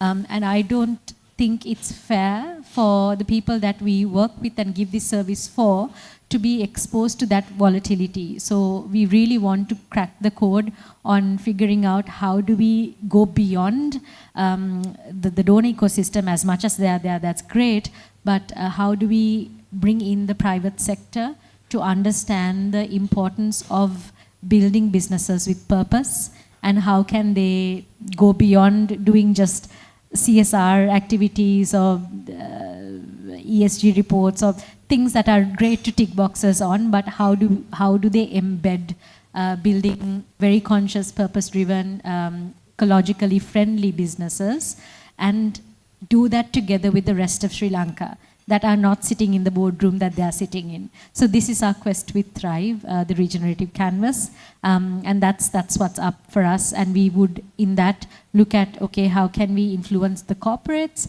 How can we also influence the leadership in these corporates to think about economy in a different way?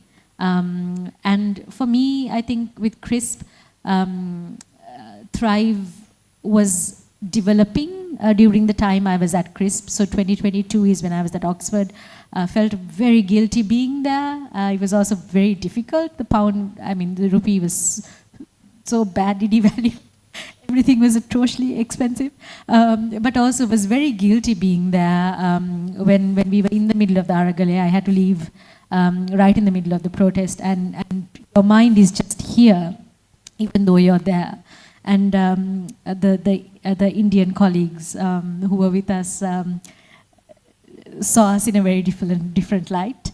But it is there, I think, where the seedling of Thrive came to me. And I think what I still derive value from is the community that I got out of the fellowship, the Indian colleagues that I still have closer than family, who are very deeply connected to our work and our philosophy and our lives. And secondly, the community in the UK that are deeply connected to our philosophy and the innovations that we do. And as a result, there's a lot of partnerships that have come to fruition, the Donut Economics Lab, for example, and we just recently concluded a Heat Futures project with the British Council, but the partners that we brought on board for that were also people that I met during my fellowship in CRISP. So I think there's a lot of ripple effects that are bringing back a lot of benefits even now. And it's been, what, 3 years. So very grateful. Super, thank you. And maybe Lonali, what's next for House of Lonali? So like I said, being so hardcore on sustainability for it's after 14 years, like I said, so everybody's asking me, when are you scaling up, what's next, and what are you going to be doing in 10 years, what's your big plans? For me, as a sustainable person, I feel like going down that line is the most unsustainable thing I can do. So I'm like, how do I not scale up, but I have to live? It's a question that I'm asking myself and trying to figure out. Even at the CRISP, everybody's like, how are you going to grow? I was like, I don't want to sell anymore. In 10 years, I would rather not be there as a brand and see everybody figuring out their waste on their own rather than House of Lonali being there to upcycle. So that's the kind of dream that I'm trying to follow, which is right now so much of things going on to figure out. But we are very focused on moving slowly from product to services. That will also be a part of our education, and we want everybody to be responsible of their own waste. I think that's the forward that we are looking at. And I think how CRISP helped was, as a person who was running a brand on my own for a long time in my own bubble, it just gave me a very good break to completely think out of the box.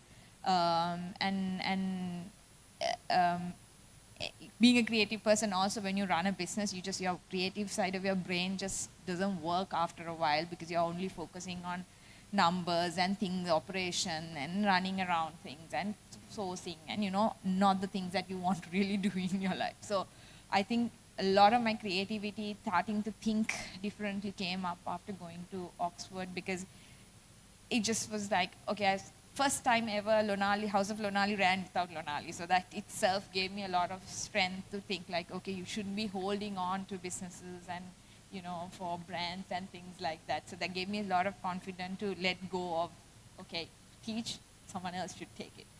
So that's a kind of learning by just going there. But at the same time, for a creative person, the CRISP was a bit more, very much more holistic. Like sort of, they had different perspective coming into the program. So I think that also quite helped me to think of, okay, what are the solutions? And in being in UK, there's so much of vintage clothing. A lot of secondhand. There's a lot of renting models working. So it was for me to learn about those processes happening in the fashion industry was also quite interesting, and to do the research and work on projects like that.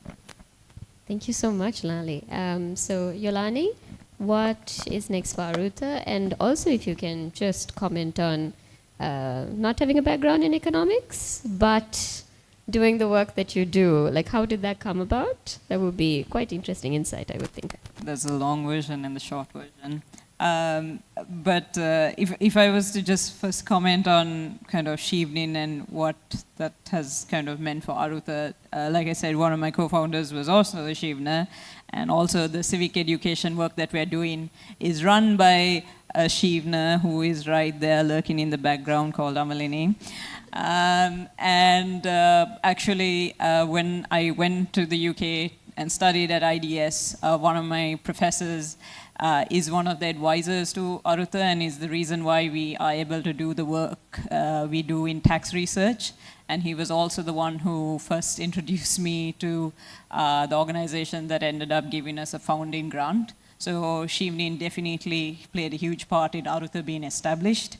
To answer your question on how I don't have an economics background, my first job was in the finance ministry, working as a researcher. So all the economics that I know is first-hand, practical, and I've kind of gained a very, a very hands-on approach to economics, and I think that has helped me not get bogged down in, sort of ideology and theory. And I mean, because it's, when you are taught a certain discipline, it's very difficult to break out of it.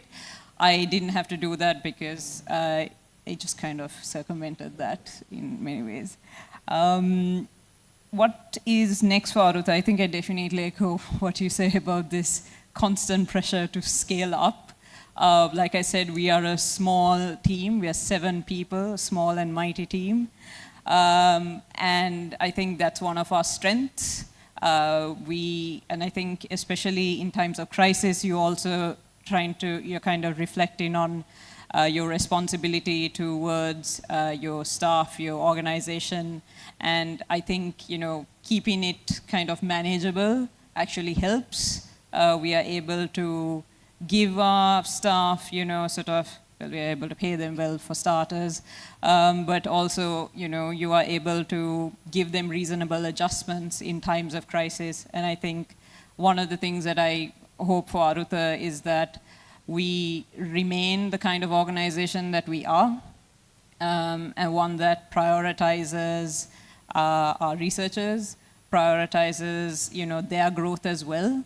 Because so often with, an organization, a mission, you're kind of chasing something and people kind of fall on the wayside. And definitely I think we are trying to build a different kind of culture at Arutha, one that, is built by by people, not just me or my directors.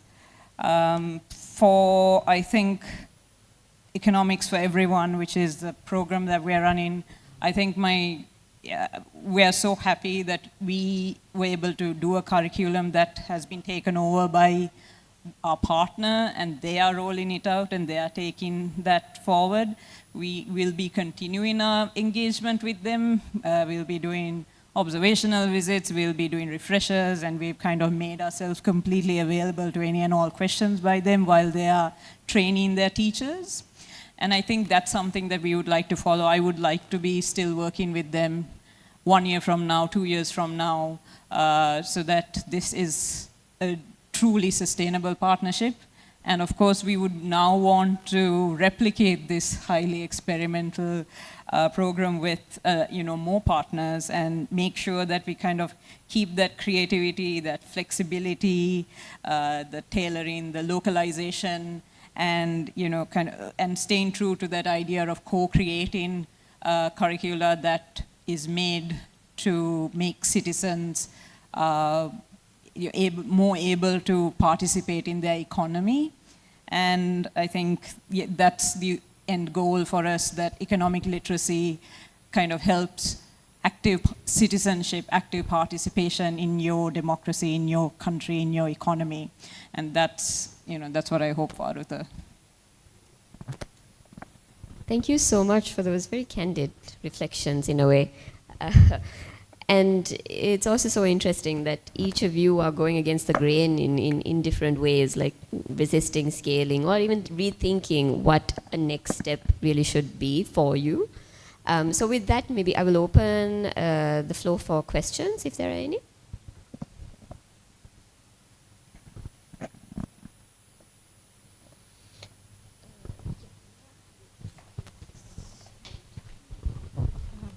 Thank you for all the wonderful insights. Something a little bit, maybe on a personal realm, maybe because I come from a mental health background. So it sounds like, because all of you are doing very unique, bespoke interventions, and not just one, but every time you do venture into something, it's something unique. And it sounds like at any given time you have multiple balls up in the air that you are juggling. Could you share a bit about how you maintain your own sanity and even your team's sanity through all of this? Not just through work, but all the contextual, outside environmental things that come into your work. Thank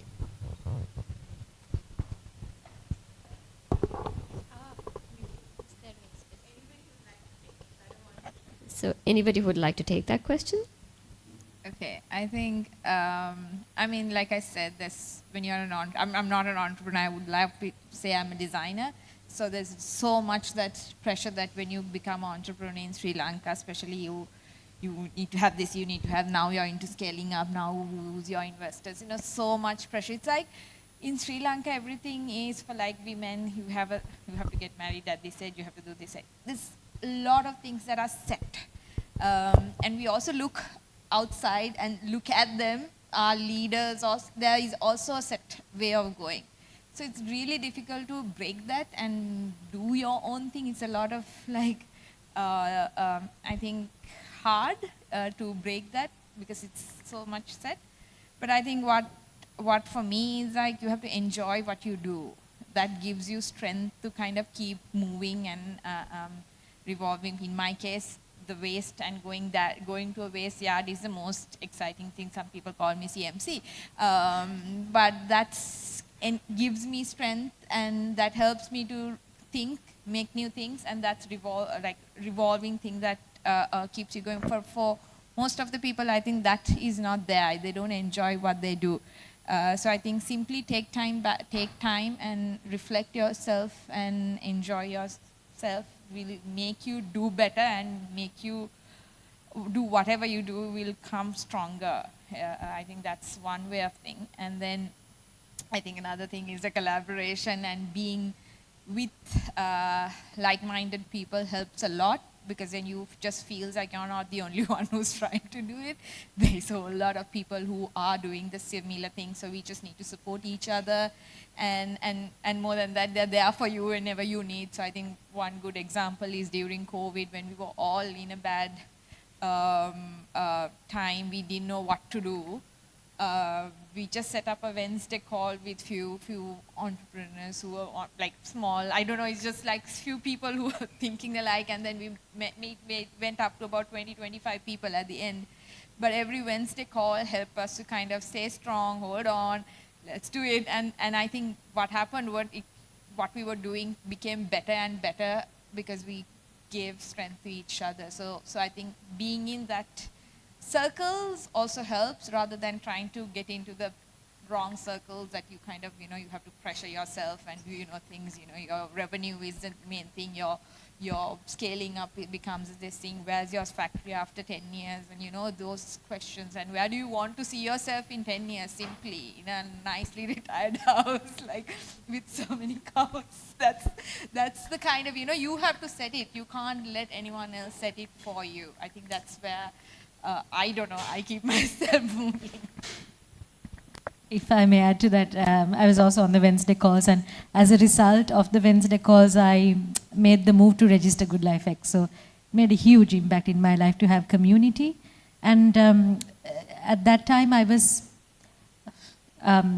not part of, I was in between two worlds. You have the like-minded people that I have community with now, but there was also the other world that she bears so many scars from, and the scars are mine too. But it was a very nice transition. No, there's another group that thinks and feels the same thing that I do. Let me just step their way and build my home there. And my home is forever there, and it's been a best home. Regardless of economic crisis, COVID, whatever that comes, there is family. And that's a family that we build. But I think during COVID is a time also I made a decision, regardless of what happens, I would never do anything that doesn't have meaning for me. If I do, I think I'd be earning 10, 50 times more now. But I would not wake up as joyfully as I do today and live as joyfully as I do today. And like Lon said, that joy is what gives you strength, and the friendships that you find as a result of doing that. But about the people that we work with, about the 10 million things that we do, also build your own way. Like Lonali said, build your own way of living. Also in working, we've built our own way. We only come to work twice a week, Mondays and Tuesdays. We have a largely Gen Z team, 17 people. I'm the oldest, and I'm not very old. And it's been fantastic, truly, honestly. And we don't have a leave quota. And there's a lot of trust and there's a lot of purpose in what we do, and everybody brings that 200%. And we work with our alumni as experts after they graduate from our program. Here's an example. She's now leading one of the programs that we're doing in Water Hyacinth. And that's how we really expand on our community, and it really truly feels like there's a fabric that holds you together and you're not on it alone. If you feel you're alone, then you're struggling. Time and money, everything else really are details. Your question presupposes that there was sanity to begin with, but I think, you know, we also have a very young team. I'm not that old again, but like, you know, team is younger, and I do feel a sense of responsibility when you have, like, especially researchers just coming out of undergrad, trying to give them the best first work experience. It kind of also being like, this is what you can demand from your employer, and you know, and I know that there is, we try to strike that balance. There's a lot of leeway and flexibility given on the basis of trust, but I'm also just very direct and open about my own mental health issues, because that immediately just changes the conversation in a team. As soon as, you know, you're able to kind of say it in a very, well, yes, I struggle every day. I used to struggle more when I was younger. Things kind of got better. You just sort of see how different, you know, people can be as soon as you're just a little bit open. You're not trying to overshare anything, but as soon as you're a little bit open, it just changes the atmosphere in a room. And I think that's all it really takes to get people comfortable, and just knowing and letting people know that there's always room for that, you know, reasonable adjustment for things. And I'm always telling, my team has gotten tired of my catchphrases, but I constantly tell them, listen, our work is important, but none of y'all are performing open heart surgery. No one is going to die if a deadline is missed, okay? So I think, and that has somehow just made that we don't really miss many deadlines to begin with, you know, just because people are able to preemptively tell you if they can't do something. And I think it just, you know, if you're open and honest with people and you make yourself just a tiny bit vulnerable, it just changes, you know, the whole situation. It just changes the atmosphere around you.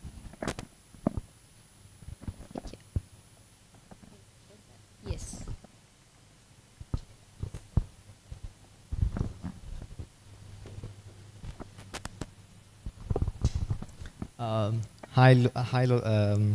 This is for Lonare. So I would want to I would want you to talk more about how you contribute to individuals, and I'll give you the context. This is for very, very selfish context. But my mom does something similar. She takes, you know, this batik across the cutovers, and she makes jewelry. And for me, I've seen her work for, I don't know, for about 4 or 5 years. It was a lockdown hobby, and for me, it's really, really frustrating that she puts so much effort with almost, I don't know, absolutely no return. But then, so I just wanted to know what do you do with individuals, and are there any things that I can tell probably my mom to help her life out? Thank you.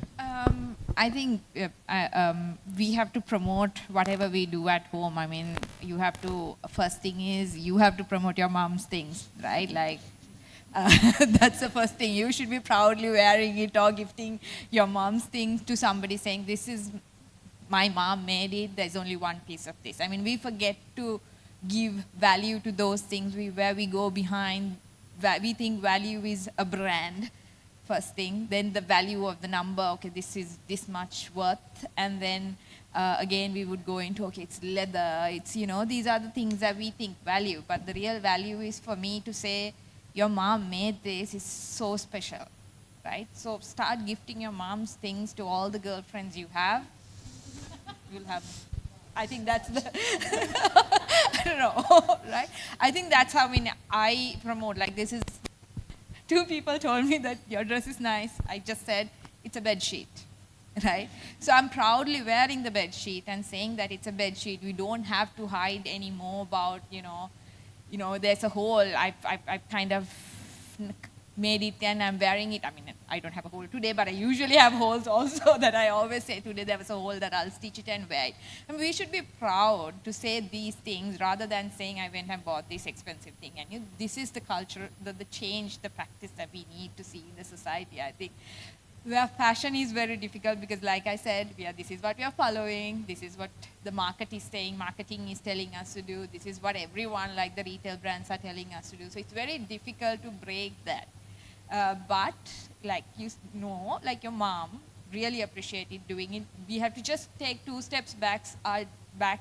Our generations did this. We preserved our clothes, we looked after it very well, we wore it with pride to say it's locally made, you know, our grandmothers made it for me, our uniforms were all stitched at home. So we proudly wore it. It's just that we are moving towards the wrong practice when the whole world is known for the circumstance, right? You know that this is where it's going to end up if we don't do this. So I think it's the change, individual change that we do, like, just like how we do for our food, like how we changed in 2018-19, we all went organic food. Is now it's so in because you see, I always take this example that why you move to food, change food is because you see the impact in your body. You eat something really badly made, within two hours you'll get the reactions, or less than 2 hours even, right? Or if it's too oily food, you will get the reactions in a few years' time, you'll be fat, right? But clothes, just because you buy something that was made by a child, 13 years, no, I don't connect to that. Just because it's made with so much chemical dyes, no, I don't connect to that. I don't care whether what river becomes polluted. I don't know. I don't really connect to that. So most of it we don't connect like food. That's why change for us as consumers is hard. But if we really think, if we can connect all the things that are happening to ourselves, it's easy. So I think first is you need to change, and then as people around you. I'm doing that quite a bit. I'm changing a lot of people around me. And then I guess there's so many opportunities in Sri Lanka if your mom wants to sell things. There's pop-up markets, small markets happening quite often, and you can sell online. There's so many sites popping up. So I think you can set her up with a small Facebook or Instagram page for these things. People will like it. I mean, that's what they're going to look for, individual products, very unique things in the future. So.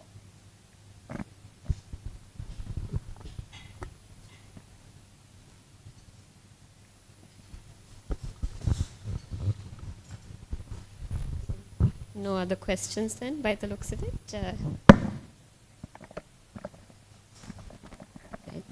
So then I think we can.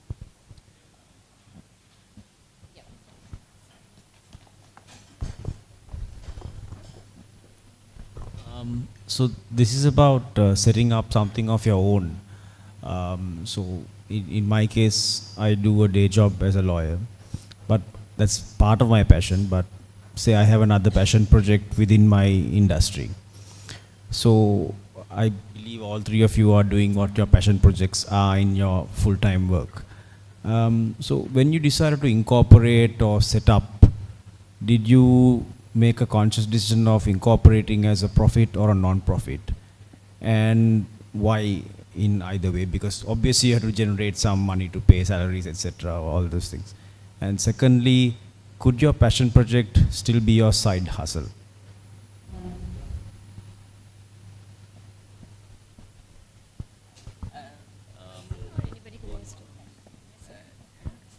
Anybody who wants to take it. Okay.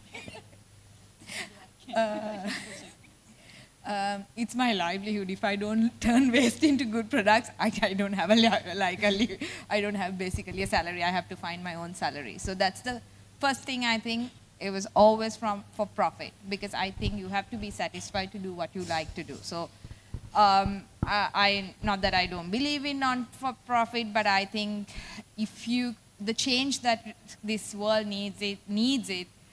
Make profit, but you do good. Don't make profit and try to do good. But whatever you make profit out, just make the do good things anyway, right? That's how the businesses need to change, I think, right? That's where I think I believe in making profit is okay, but you do good things without making profit and then going and doing something good. So that's because of that, from the day one, it was a profit-making company. I paid myself a salary, small one, but then retained, that's how I retained myself. And the last question he asked was, I initially thought, initially I thought that's a difficult one, but I think now there's so many things that you can do. It's not hard like those days, I guess, like to do too many things. So I think now, when I started, it was like one thing, but now I feel like there's so much opportunity. There's ways of doing. You don't have to do everything. You can collaborate. Like, for example, I love to do other things, which also gives me so much pleasure. So I can't set up everything. So I work with a company that gives me the opportunity to work with things that I like to do. So there's so many other things that you can also do. I think now it's much more open.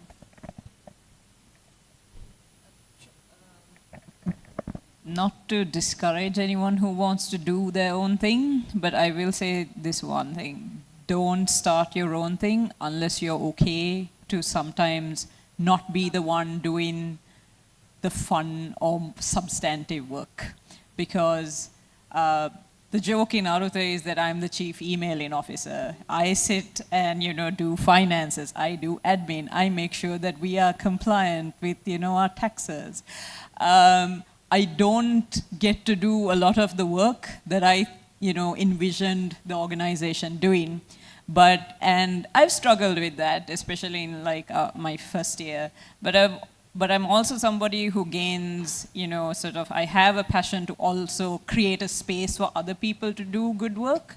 And I think you need to be okay if you are scaling up to an organization, not a side hustle. I think you also need to be someone who draws purpose and joy from creating space and bringing people together, convening people, leading people, rather than maybe getting to do the fun work yourself sometimes. And if you're okay with that, by all means, I think, start your own thing. But otherwise, I would, just a bit of caution on that, I think, just for anyone. Yeah. Good advice, great advice. But also, if you are able to create a vision and get other people to believe in it, you'll find a lot of other people joining you along the way. When I started in 2018, it was an idea, then a pilot, registered in 2020, and everybody that was part of my pilot left. So I had no employees. They left because it was a very uncertain time in the middle of COVID. It was too grey of them to figure out how are you going to pay our salaries, because there were no other accelerators in Sri Lanka when we started. So it was the first thing. I didn't pay myself a salary for 18 months. We couldn't afford to. But from then to now, we have 17 people in our team now, and a fantastic group of people. It just grows if you're able to see a vision and convince people to join you and convert clients as well. We started as a for-profit company, we still are, but alongside that we have a foundation also now, and that is only because the ecosystem that we work in requires us to have also a non-for-profit arm where we can work in such grants and other contexts. So it really matters. It's about context, but for-profit, non-for-profit in Sri Lanka, it's about what would you do with it. And even if we are for-profits, in our articles of association, we don't take dividends home. We invest it back into the company, but we don't have a social enterprise category in Sri Lanka. But the easiest thing to get away from everything else that the Defence Ministry and NGO Act and all of that comes through in Sri Lanka is for profit, be it. And that was an easy decision for us to make.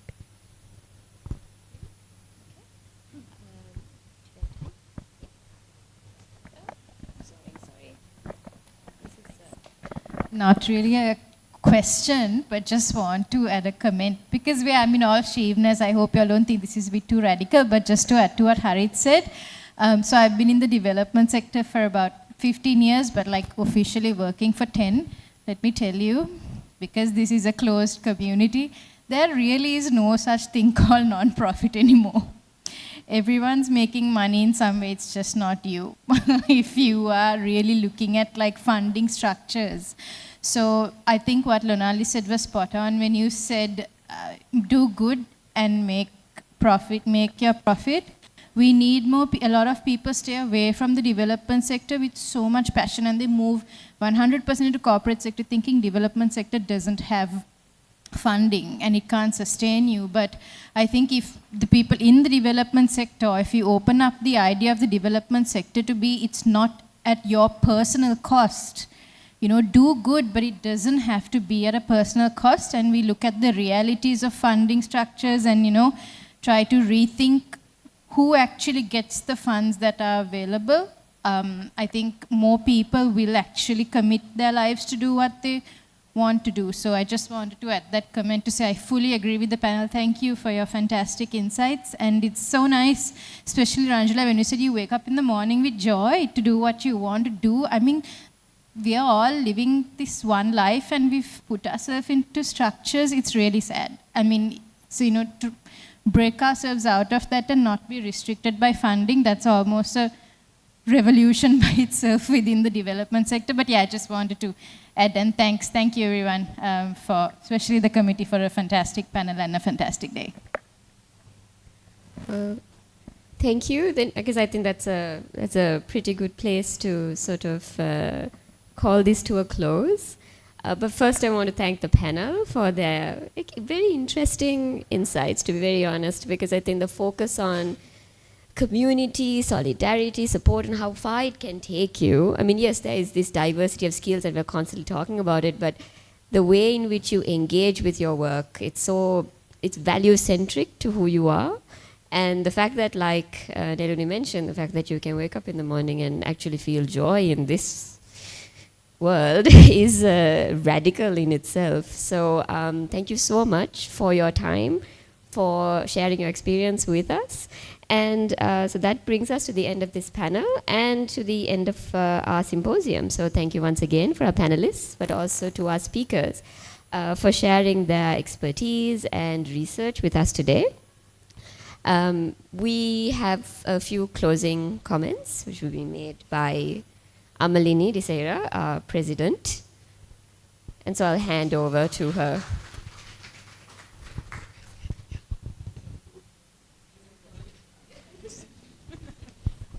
Okay, I won't take long. I just have a list of people to thank.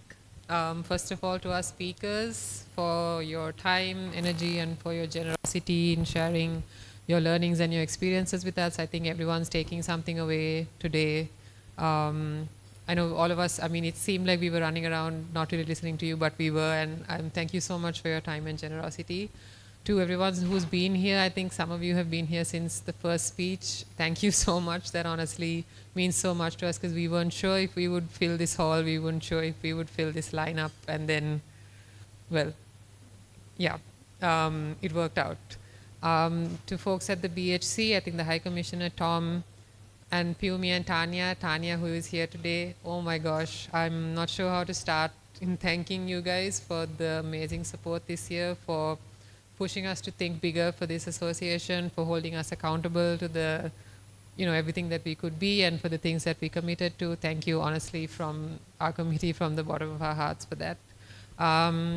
To everyone who's watching online now and who will watch this recording in the future, we have Yoshita and her team to thank for that. Yoshita, Sandaruan, Madhubhashana, Chaturanga, and Suranga, thank you for making sure that, you know, this is going to live on and that people are going to be able to watch this over again and to learn from these speeches, learn from your insights into the future.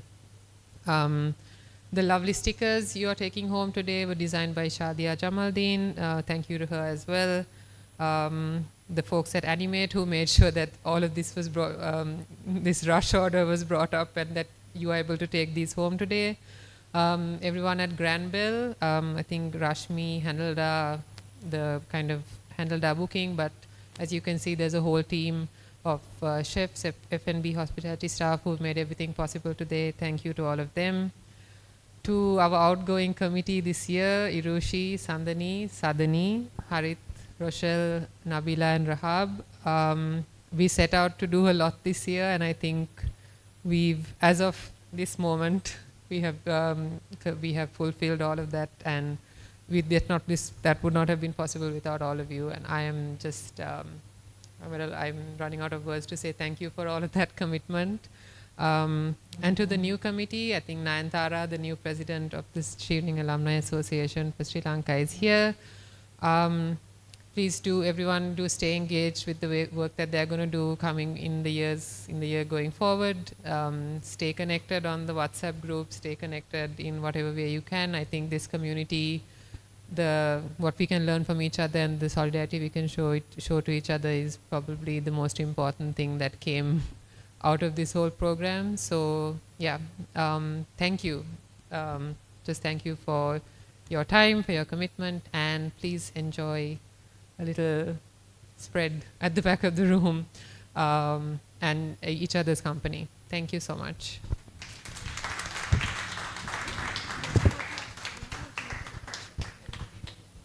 Okay, before the snacking part, I've been asked to ask everyone to please come to the front of the room for a photograph, really quick.